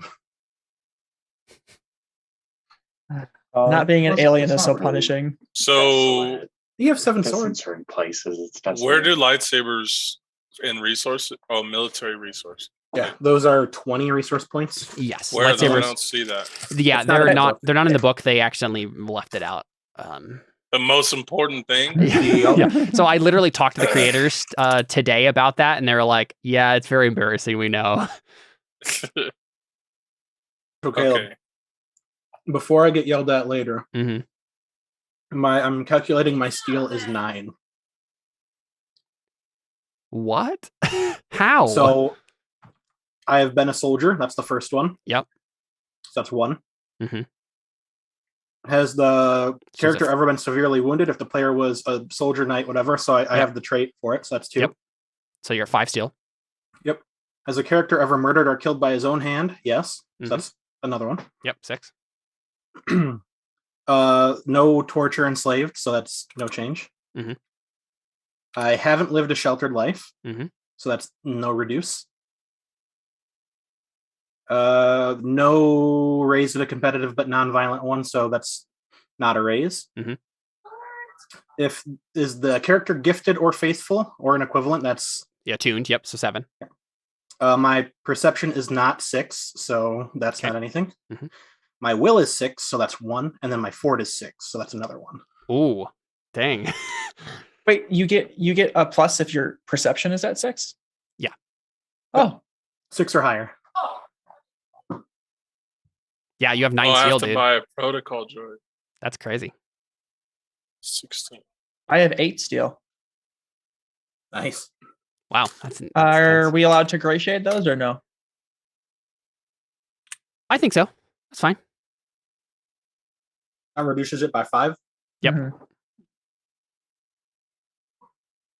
I think Because- gray shading is always worth it. Because of the But 9 is small just so- trait, so much. Caleb. Yeah. Should I change my other to 9? The what? I guess I'm confused. The counter for otherness. Does that not take up 1 because it's added on? So It's not the don't change the 2-star one? counter yet because Okay. it has there's like a weird way of calculating it. It's like you add up the trait points and then divide it by something. 6, okay. So Okay. we know that you have that for sure, but we can figure out the actual calculation of that after they're all in. So real quick, let's go to resources to make sure everybody's good on that. So there should be a list of stuff to buy right at the end of the life path list. So that's page 58. 58. Yeah. So are you walking through that right now, Chad? Yeah, starting Cool. resources. Yep. So the only other thing you'll need to know is that lightsaber is 20. Yeah, lightsaber is 20. If you want to be a citizen of any type of government, you have to buy a citizenship. And if you want clothes and shoes, you have to buy clothes and shoes. Otherwise, you are quite literally naked. Yeah, so let's run through So- these one at a time, Lance. Yeah. So do you want citizenship? Uh, I could see you not having it. I guess. Yeah. Yeah, it makes sense because Jawas don't really have. They just live in the desert. Exactly, yeah. Then you're not like being on And Tatooine. isn't Tatooine doesn't necessarily- have citizenship yet because it's literally just one spaceport. Yeah. Yep. Mhm. At this So point. they have clothes and shoes. Yeah, they have clothes and Right. shoes. So we can. By the way, Caleb, that in. Mos Eisley doesn't exist. Yeah, I realized that as soon as I said it. I was like, oh yeah, that doesn't exist yet. The question is, I wanted to do the 2 lightsabers, but technically that's like 40. Which 40 resource points. Yeah. Will you be nice and let me have 2? Or I don't think so. You can always get another one, right? We can have that be a scavenging roll you try to make later in the game. Or you could have a dual bladed one that comes apart. That's technically only one. No. So so if you wanted anything other than a standard lightsaber, you have to go to the Foundry chapter and spend more resource points upgrading it. Now, by upgrading it, are we talking like there are 8 options. Mechanical bonuses? Yes, that are mechanical bonuses that you can. Boy, I did not look at this. What page is the Foundry on? I don't remember. It's later in the book. Crap, yeah, I assume you want a lightsaber, so that's 20. Page 129. Thank you. This needs to be done. Is there like I'm assuming a Jawa would have like an electronic tool, like an electro. You have a utility belt for 1 resource point. Okay. Yeah, that seems like a pretty good thing for you to have. I'm kind of figuring that I'm going to be the non-combat character. Just as you learn how to fight. I'm just saying, like, I'm hearing all their skill levels, and there's me. Honestly, it might be easier for you to learn the game this way, though. It's a little bit less overwhelming when you have like a very shorter selection of skills to look at. That's possible, but what you could always do, Lance, is say, I don't want to play this character anymore and make a new one when you understand the system more, if it is also frustrating. True. Also true. But to be honest, he has otherness, so I think he's going to have enough it'll be okay with that to be able to make up for it. The funny thing is, I could take otherness instead of like getting empathy or whatever, and even crazier. Except I couldn't be a Jedi Knight or Padawan or anything like that. So I'd have to change everything. But so you have 4 resource points left. Yeah, I'm trying to figure out what I can use it on. So I have 73 points left. What should I spend it on? You could buy a swoop bike, Lance, for 4 resource points. That. You wouldn't know how to drive it, but I was like, is there a blaster or something? But no. Yeah, you could get a poor quality. You get a scatter gun for 4 resource points. It's a ballistics gun, so it's like you shoot actual bullets and stuff.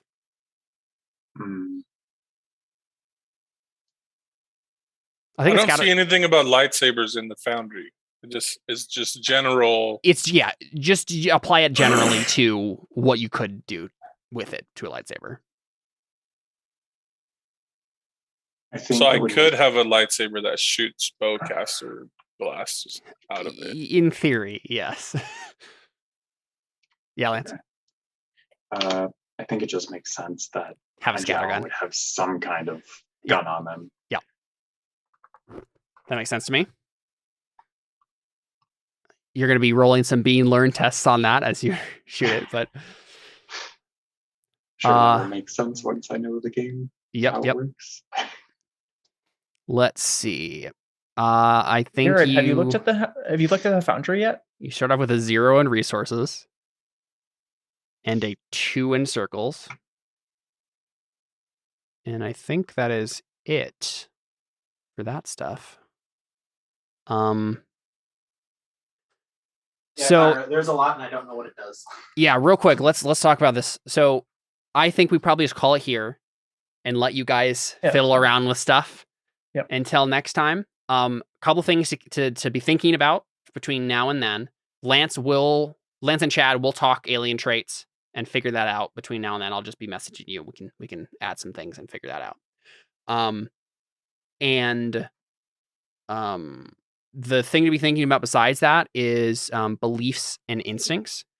So these, besides traits, these are the primary ways you're interacting with that reward cycle of like getting the fate points and other stuff like that. So beliefs are something that your character believes in strongly and what they're going to do about it. They're usually written like, they usually have two sentences. I have some. I can You want to read off yours? Yeah, go ahead. The Jedi are becoming complacent. I will be different. I will start by keeping the peace in this town on Tatooine, whatever town we're going to. Right. So that, there are two that's components something to my that. character believes. Two components to that belief. His like overarching belief about the world and the situation, and the Jedi are becoming complacent, and what he's going to do about it right now. I will start by keeping the peace in this town on Tatooine. So the way that works is as long as you work towards a belief, you get a fate point. If you complete a belief, so if he successfully kept peace in the town and then you guys left and went somewhere else, he'd get a persona point, which is a better Artha point. And you get from like completing those steps. So you always want to write beliefs like an overarching thing and then an immediate thing so that you can get those persona points regularly. Because he could have just written his belief as like the Jedi are complacent and I will, whatever your other thing was. But he would only get fate points for it because there's no way to really complete it. Let me pull it up again. I need to read it. Right, the Jedi are becoming complacent. I will be different. Like, how does he complete that? He has to become so completely different. Like, that's like an end of the campaign thing. But he can take steps towards that right now. So you'll have 3 of those. You don't have to fill in all 3 if you don't have ideas for all 3. But we can talk about this between now and next week and make sure. Especially for the first session, it helps to be thinking about it during the session and write them in during the session. Mm-hmm. So like, I have one about Jared that usually we can't do that. Changing. Yeah, usually we can't do that.